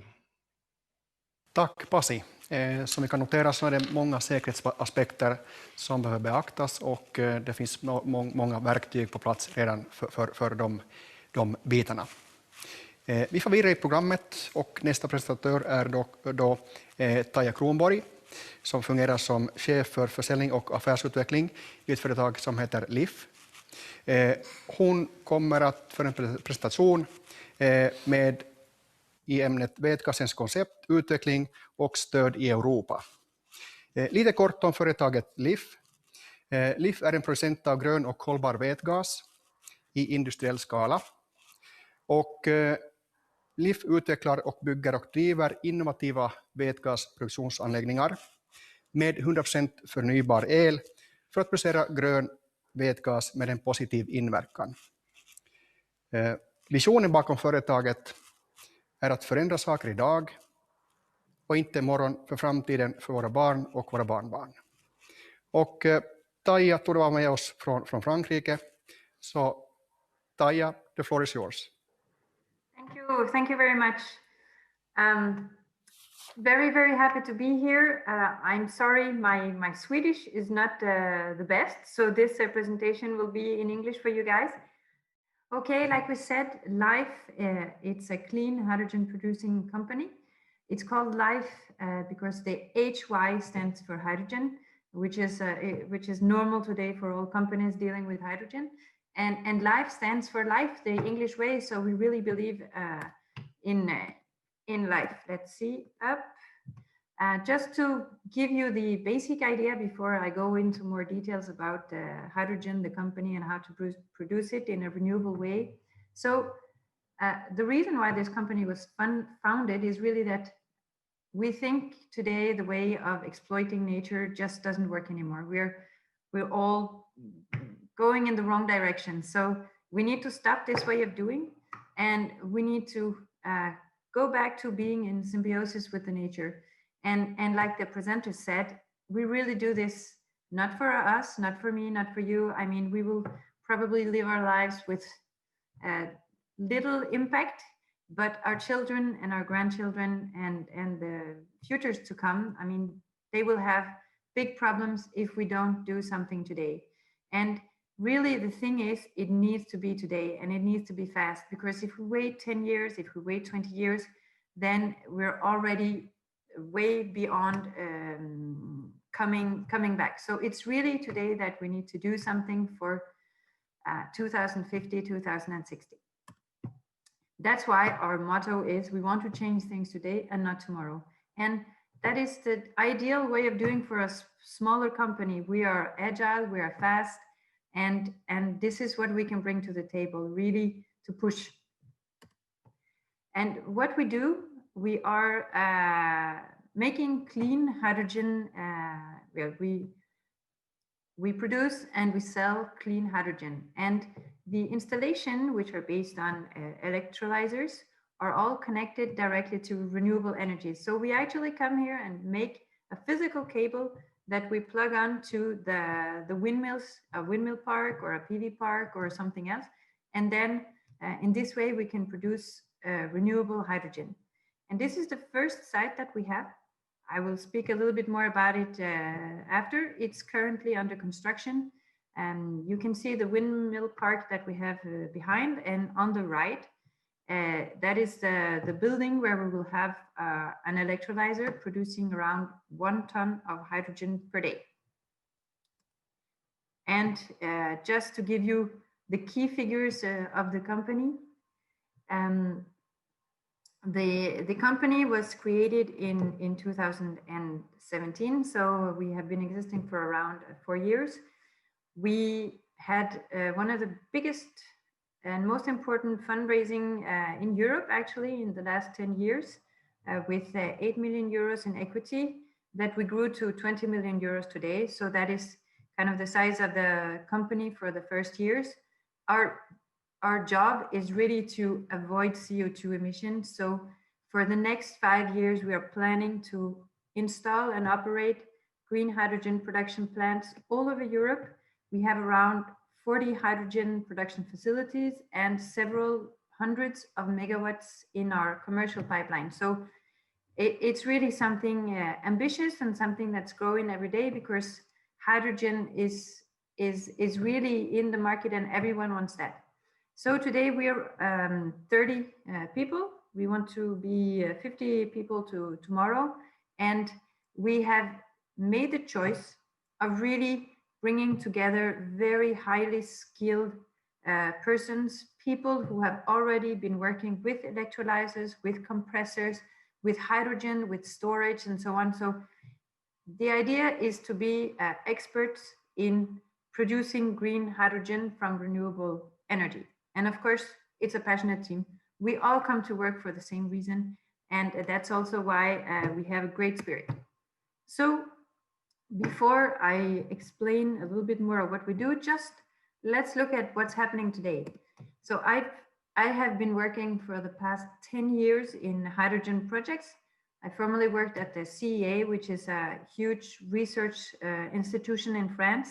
So I've seen hydrogen come and go, actually. And for 10 years ago, it was not the same thing as it is today. And I would say actually the last just 2 years, hydrogen is today a major part of the world strategy of reducing CO2 emissions. So there is no question that hydrogen needs to be in this picture, and everything is accelerating today.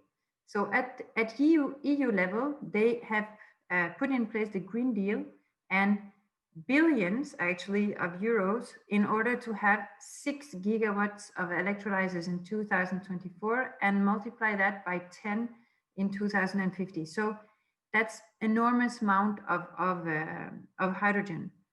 Today there is, I think it's around just 100 megawatts of electrolyzers installed in all the world. So you can see the change in scale that need to happen.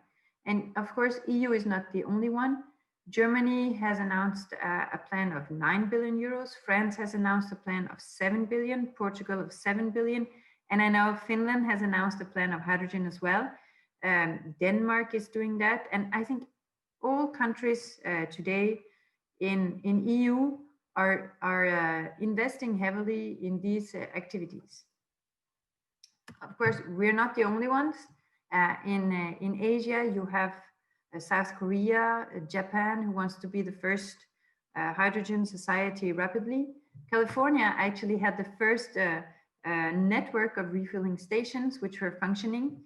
And let's not forget China, which is probably the biggest competitors today. Because today, hydrogen fuel cells and hydrogen technologies, we actually in Europe, we are quite advanced compared to others. But China will definitely go for this market. They actually took away all subsidies on battery-driven technologies and put it all on the hydrogen technologies. So they will go very fast. And as we in Europe, in the different cities, we ask for 10 buses, 20 buses, 30 buses. In China, they ask for 2,000 buses in one city. So I think this is key for us as well to keep technologies in Europe. It's to advance fast and keep the knowledge of this technology. Just to give a little bit a discussion on what is green hydrogen. So today there are lots of colors of hydrogen. Okay, you have green, gray, blue, turquoise, brown, and it's a bit misleading. So renewable hydrogen is really when the source that you use to produce it is completely renewable. This is possible when you use electrolysis and renewable electricity as an input, but you can also do it in other ways. I mean, you have biogas plants that you can treat and make renewable hydrogen. But today, the most mature and the most important source for this is really renewable electricity combined with electrolysis. And then you have the gray hydrogen, which is made from natural gas. So you take the natural gas and you split it into different parts, and then you get hydrogen and lots of CO2. And if you use this gray hydrogen, you actually are not better than just running your car or your boat with diesel or other fuels. So that part just doesn't work, and we have to completely exclude it from the picture. The blue hydrogen is the same as the gray hydrogen. You just take some of the CO2, you filter it out, and then you store it somewhere, or you reuse it. But it still comes from fossil fuel, so it's not the future either. The turquoise hydrogen is a little bit of the same. You just use another process to make it, but it's still in most ways comes from fossil. And the brown one is really an old way of doing it, and it comes from coal, also from fossil. So if you look at this, there is only one way forward with hydrogen, and it's on the renewable hydrogen. And this provides me with a possibility of showing you exactly what we do and how we make it. So I hope you see the video. This is the first site that I was explaining you about. So we have our process, which is directly connected to the renewable energies. So we have 3 windmills who are powering this electrolyzer system. We actually take the water directly from the sea, because this is a location which is right next to the sea. We treat it, desalinize it, and make it very, very pure, because today electrolyzer systems need pure hydrogen. Then we go in through the electrolyzer system that makes hydrogen and actually also oxygen. I will show you more about what we do with the oxygen. Afterwards, we purify the hydrogen. It goes into the compression steps. And like the speaker before me, we put it into these tube trailers, and the tube trailers then deliver the hydrogen to the different clients. Our first trucks are actually also made of hydrogen. Not made of hydrogen, but they run on hydrogen, sorry. And these tube trailers, you can deliver them to cities who need hydrogen in their buses. You can deliver them to industry who needs hydrogen directly in the fuel, or you can use it for boats like you do, and just swap the container with an empty container that you would have. So this is exactly what Lhyfe does every day, and that's the way we build our hydrogen production plants. Let's see. So this is exactly the video you saw before. That is what we want to do with this first site, and what we want to do with other sites as well.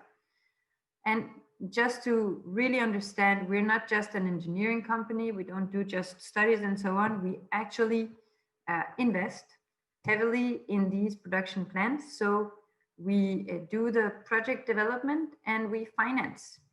We put money in, we structure all the debt. So we go to the banks and get the financing for that. We are in charge of the construction, engineering, procurement, construction, and also of running these plants.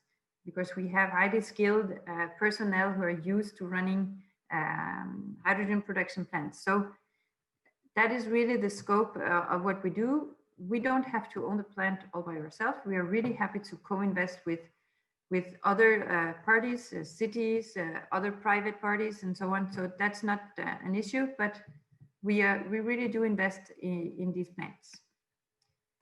And today, we work very much on the onshore solution. So you put an electrolyzer together with renewable energy onshore to your clients.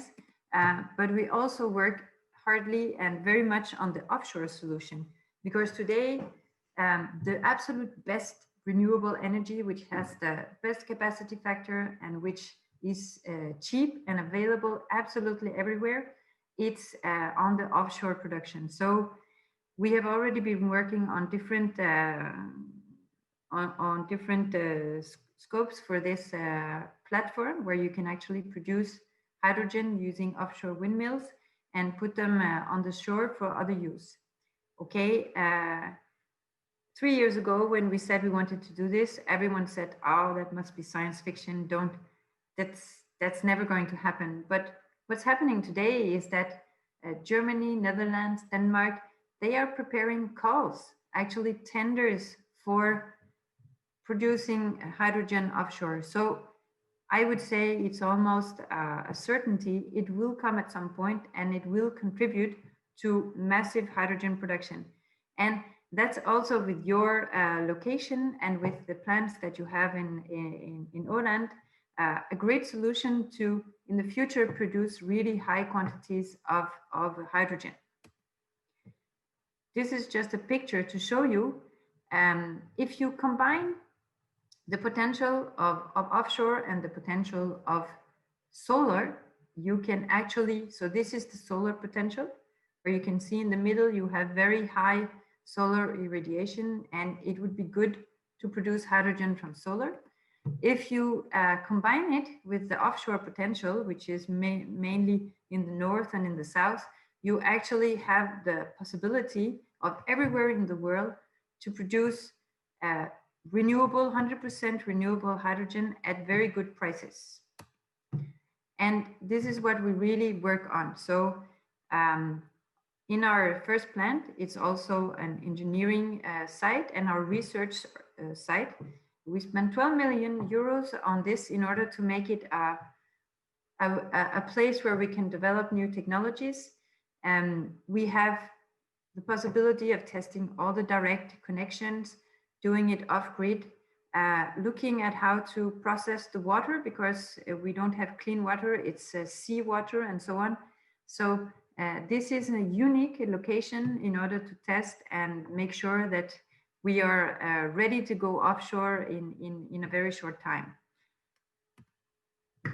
Oops, okay, what is possible? We talked about oxygen use. And the thing is, you actually produce 8 times more oxygen than you produce hydrogen from such a plant.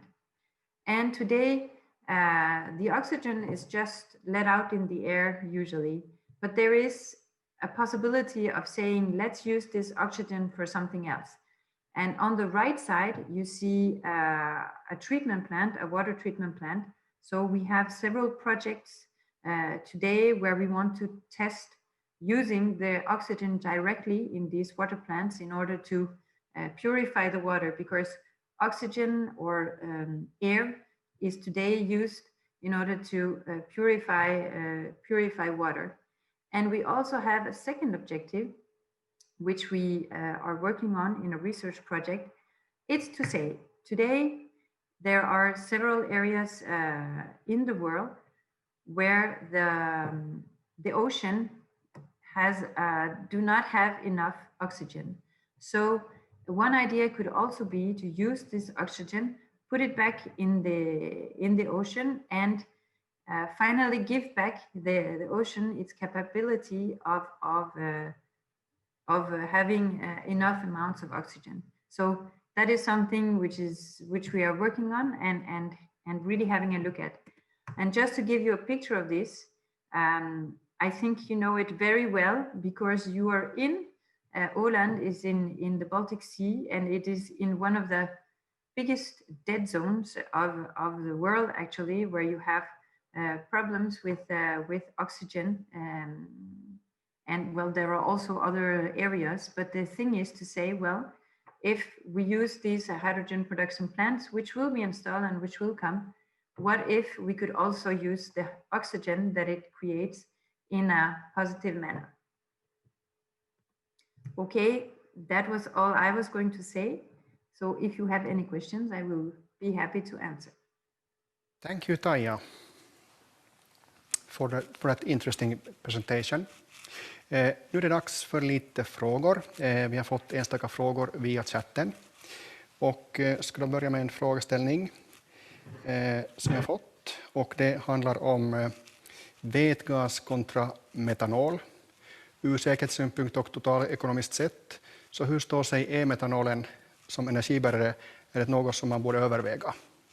Och då undrar jag om Pasi kan ta den frågan. Ja, metanol, det flytande vätska, det är alkohol, det innehåller sorry, I have to change in English. It is a liquid fuel, and it contains carbon, and when burned, it emits also or produces carbon dioxide, which is something which we are trying to prevent. So in that sense, it is not so desirable.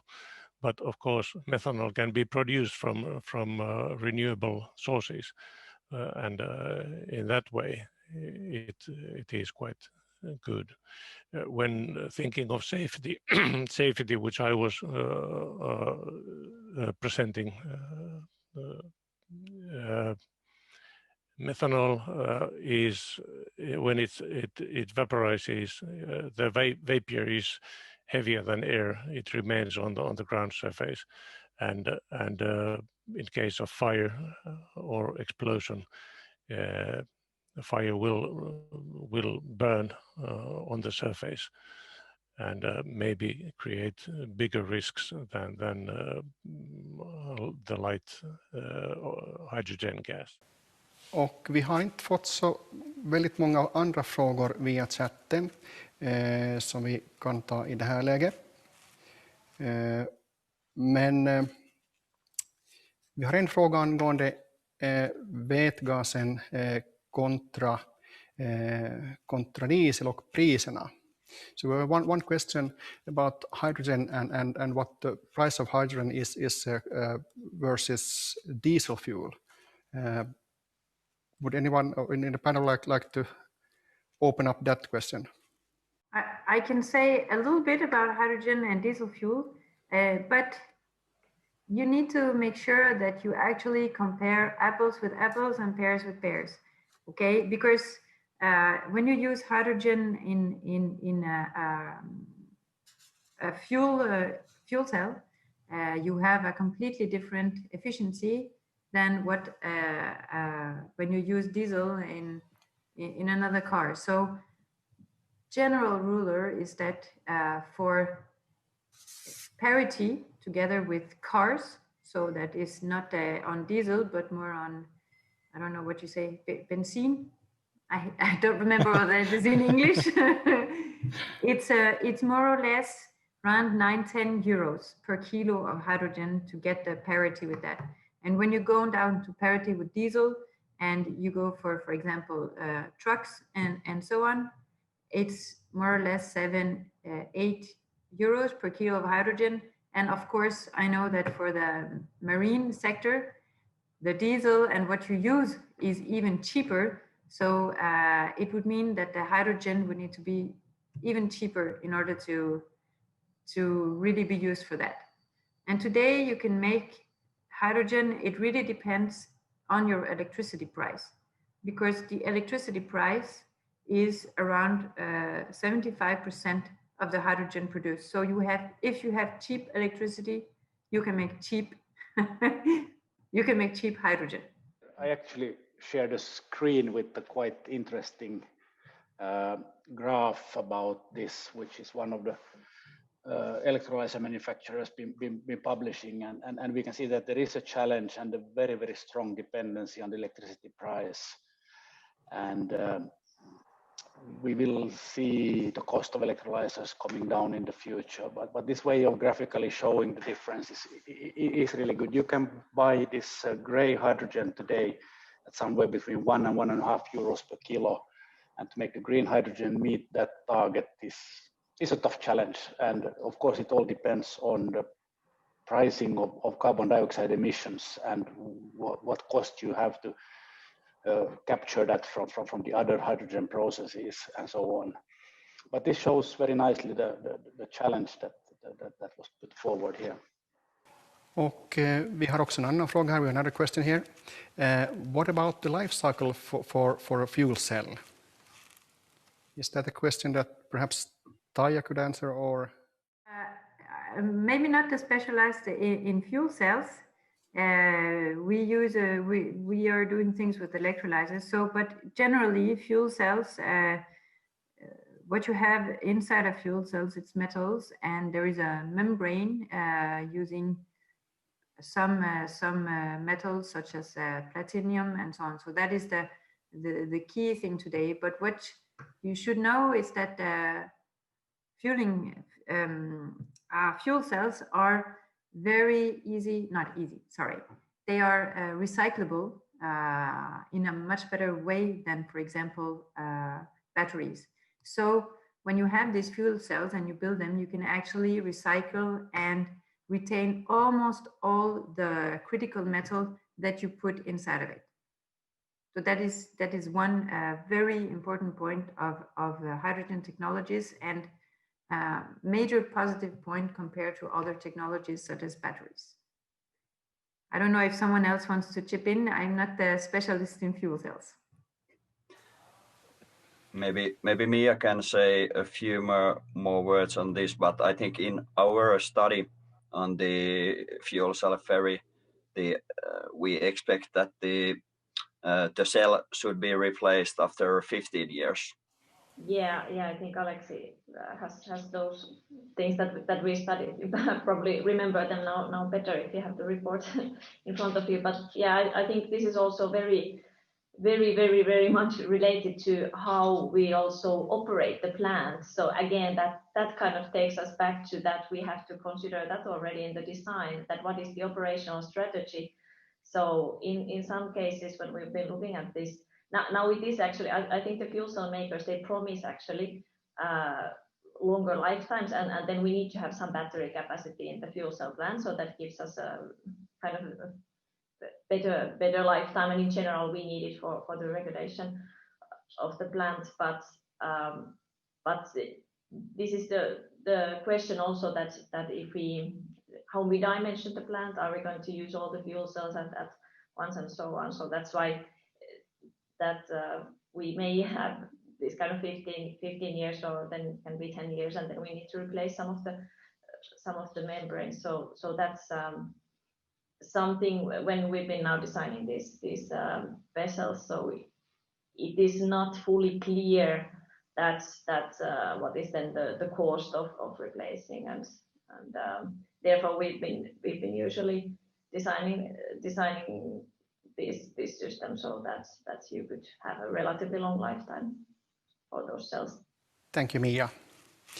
And next question here, and this goes to Taia.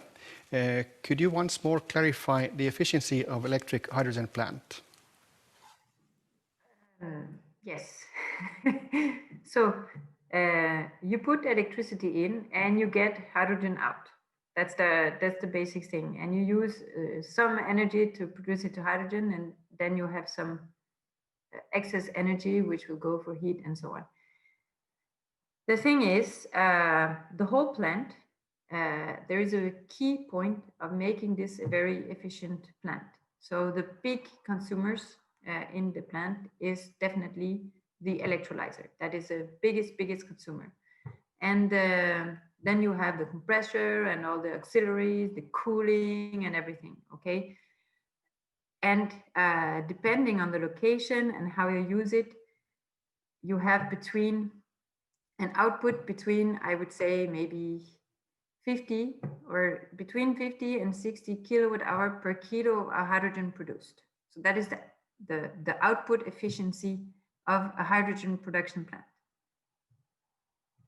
Does that answer the question? So if you have, I don't know, you can scale it up and look at how many megawatts you install, and then you can get the maximum output of hydrogen you could have from such a plant.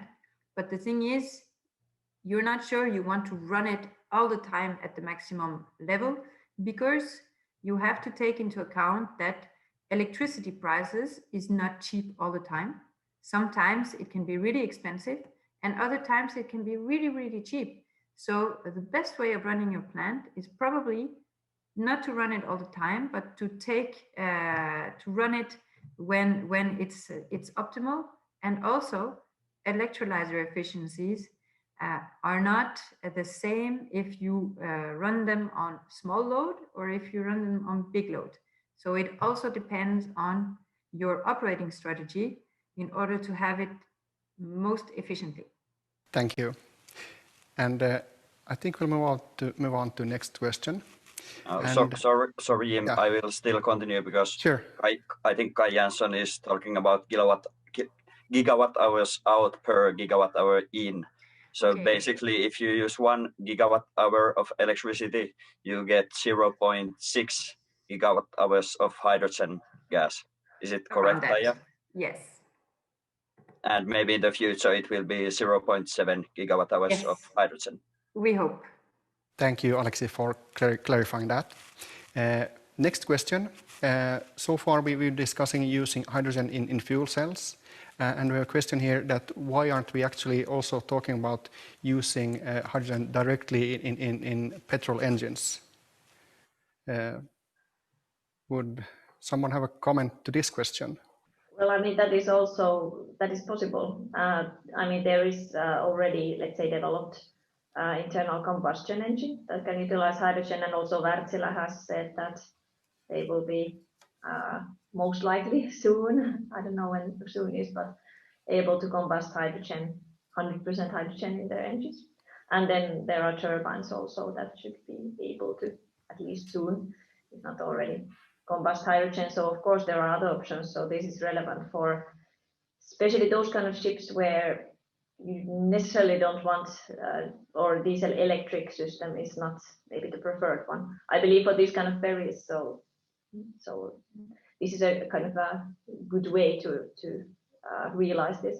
Might be some NOx emissions related to those combustion processes, but for sure there are alternatives. PEM fuel cells are not the only alternative, and there are also other fuel cell types available. I will continue because we started already with these gigawatt hours. So if you put 1 gigawatt hour of hydrogen into a fuel cell, you get then around 0.6 gigawatt hours of electricity out of the fuel cell.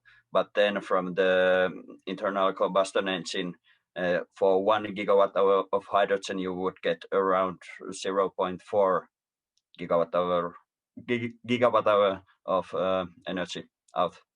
So the energy efficiency for internal combustion engines is quite lower. And also still a clarification, the fact is that the current old engines on board current ships are very difficult and expensive to convert to hydrogen use. So that would be new engines anyhow. And then comes the question of efficiency that Aleksi so well highlighted. Yeah, maybe I can say also one thing that for sure there is some difference, at least in the combustion engine, internal combustion engine efficiency versus fuel cells, but actually the PEM fuel cells nowadays in the market, so it is not, there's a difference, and so, but it is also we have to consider also the efficiency curve of, let's say, fuel cell system. So that is totally opposite to diesel engines. So it might not always be actually a good thing, because from the plant dimensioning perspective, you know, a diesel engine usually peaks in efficiency at around, you know, 80% or 85%. A fuel cell system, basically the system is more efficient the lower the load is. So So maybe as a system, including all the auxiliaries, so we see maybe peak efficiencies at around 30% loading. So this is kind of making the whole thing very interesting. But yeah, there's definitely a lot of design details connected to this one. But yeah, but there are alternatives. Let's move on to next question, and I think that this was a question already that Mia was innan. En fråga som Mia redan tangerade och jag tar det på svenska. Är bränslecellens elgenerering reglerbar? Ursäkta, var det en fråga till mig? Alltså frågan lyder att är bränslecellens elgenerering reglerbar från 0 till 100%? Den här frågan finns inte i chatten utan den kom direkt in till oss via... Okej, jag försöker just det. Ja, ursäkta. Så. Ja, jag vet inte om jag nu helt förstod det. Reglerbar på hurdant sätt. Kan du hjälpa mig förstå den här frågan? Ja, alltså om man matar in vätgas i bränslecellen, hur pass ska man reglera elproduktionen? Ja, nej, alltså inte vet jag liksom hur jag skulle förklara tekniskt, men helt liksom på ett sätt kan man tänka sig på samma sätt som man nu har liksom dieselmotorer i det här kraftverken, att man har liksom på ett sätt en fuel cell BMS-system där också, att det där inte vet jag om det nu har liksom sådär kanske så här praktisk påverkan, eller liksom jag kan inte liksom kanske berätta detaljer om det där. I don't know if somebody else knows more about the kind of control of the hydrogen flow to the system, but I think there is always I'm also asking if Taia has some better, I don't know if I can explain it better, but in a way I think that any gas plant. I think Berndt can take this question. Jag kan ju ge en synvinkel på det också. Vi ska tänka på att man kör till och med bilar som kör från 0 till 200 kilometer i timmen på vätgas genom bränsleceller. Så PEM-bränslecellen finns med i bilden. Och det är ofta hanterat med, där finns kraftelektronik emellan och ett bufferbatteri för acceleration. Jag har själv varit med i det här tågprojektet i Tyskland. Och där har man ganska stora batterier ombord och bränslecellen producerar bara medel energibehov ombord på tåget. Så laddar man batterierna i nedförbacke. Det är också ett sätt att ta vara på bromsenergin och tar ström ur batterierna när man kör upp för backe eller accelererar. Så det är en väldigt komplex fråga. Men den går att hantera om liksom bekymret är om färjan kan accelerera och bromsa och gå sakta. Det är helt möjligt. Och det är liksom överhuvudtaget när man dimensionerar det här, så det är väldigt viktigt att man definierar vad är det där max effekt man vill ta ut ur systemet, så det definierar förstås mycket sen gällande det där. Men att inte tycker det är annars så där någonting väldigt konstigt. Vi tar nästa fråga. Let's move on to next question. A question here also that we received by email earlier, and that's how is hydrogen stored at the best manner and safest manner?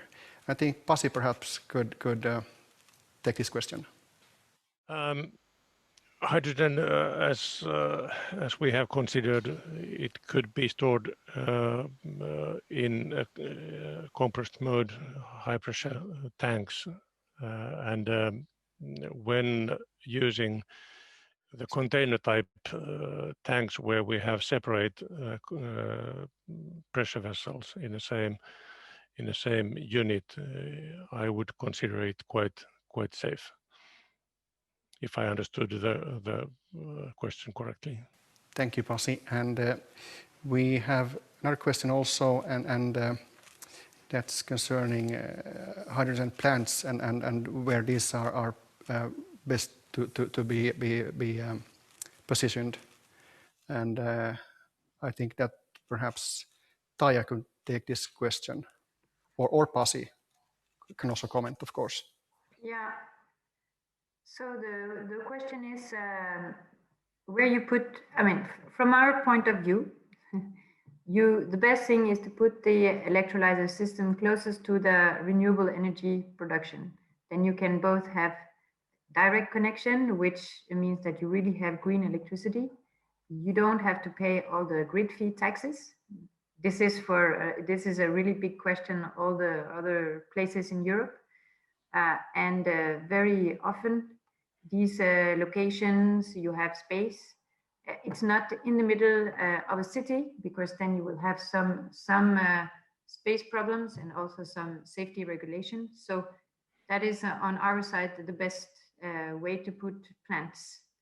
But I mean, it's really on a case-to-case basis, because depending on what you have in the different areas, you might have some specific constraints making it not possible. Pasi, do you agree on this? Yeah, yeah. I would consider that as electric power is very easy to transfer with conventional power lines, then the location of the plant should be considered according to the needs of the use and availability of for example, water. In the archipelago, it may be an issue where to get clean enough water, or if you use seawater in a reverse osmosis system as a raw material, it's okay. But I don't completely agree with that. I'm sorry to say, the reason is that you don't use a lot of water. So of course, if you're in the middle of Sahara, you have a big problem. But but actually, cleaning water, it's not a big issue, and the water you use in a plant is quite small. However, like I said again, if you want to produce hydrogen in a cheap way, you need to have the cheapest electricity. And if you are connected to a grid system that exists already, you have lots of taxes to pay. So if you take away all the taxes, I completely agree with you. You can put it everywhere. It's just a question of safety and where it fits you. If you know that putting it one place would enable you to have cheaper electricity, you should make that also an important fact. I think, Berndt, here there's two things to consider really. One is the fact that how the market regulation is handled today. When you pay grid fees, when you don't pay grid fees, when you pay electricity tax, when you don't pay tax. Yes. And this is something that is being worked on a European level to amend the regulation to promote the hydrogen economy right now. So we are also talking about the moving target on these issues. Yes. Thank you.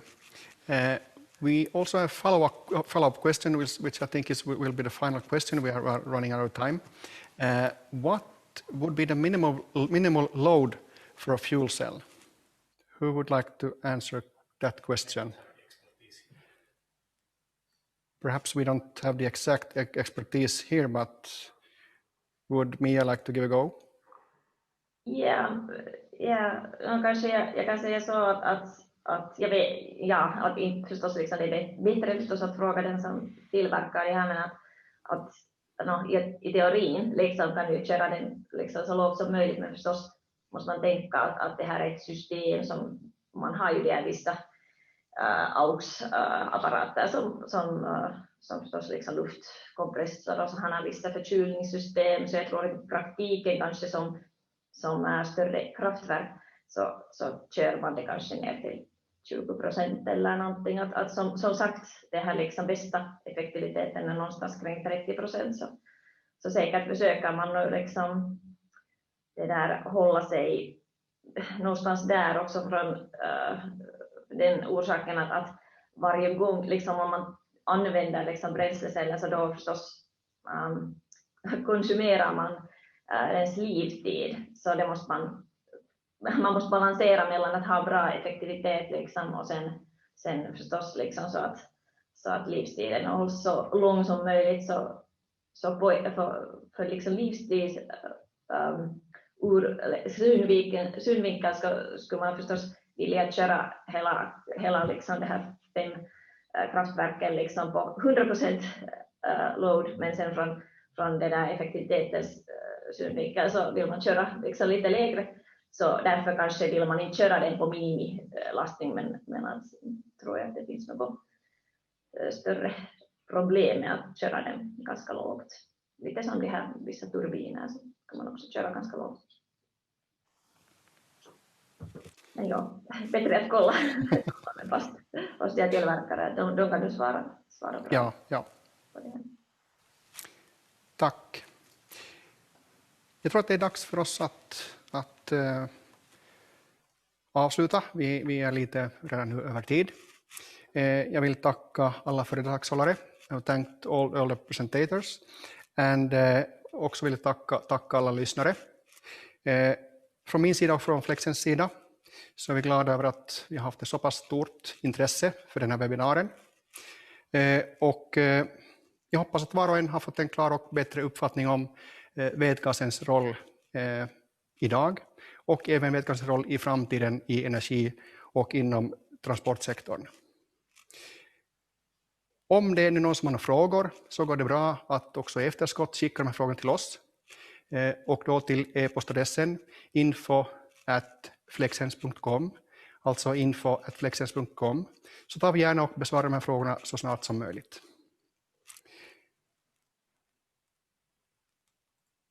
Som jag har fått höra så satsas det ganska stort på vätgasen i Europa. Och det gäller nog för oss att vara alerta och följa med den här utvecklingen. Framtiden ligger i våra händer och det är viktigt för oss att göra kloka beslut redan idag. Med de här orden så vill jag tacka för oss och önska alla en fortsatt bra dag och ett trevligt veckoslut. Tack!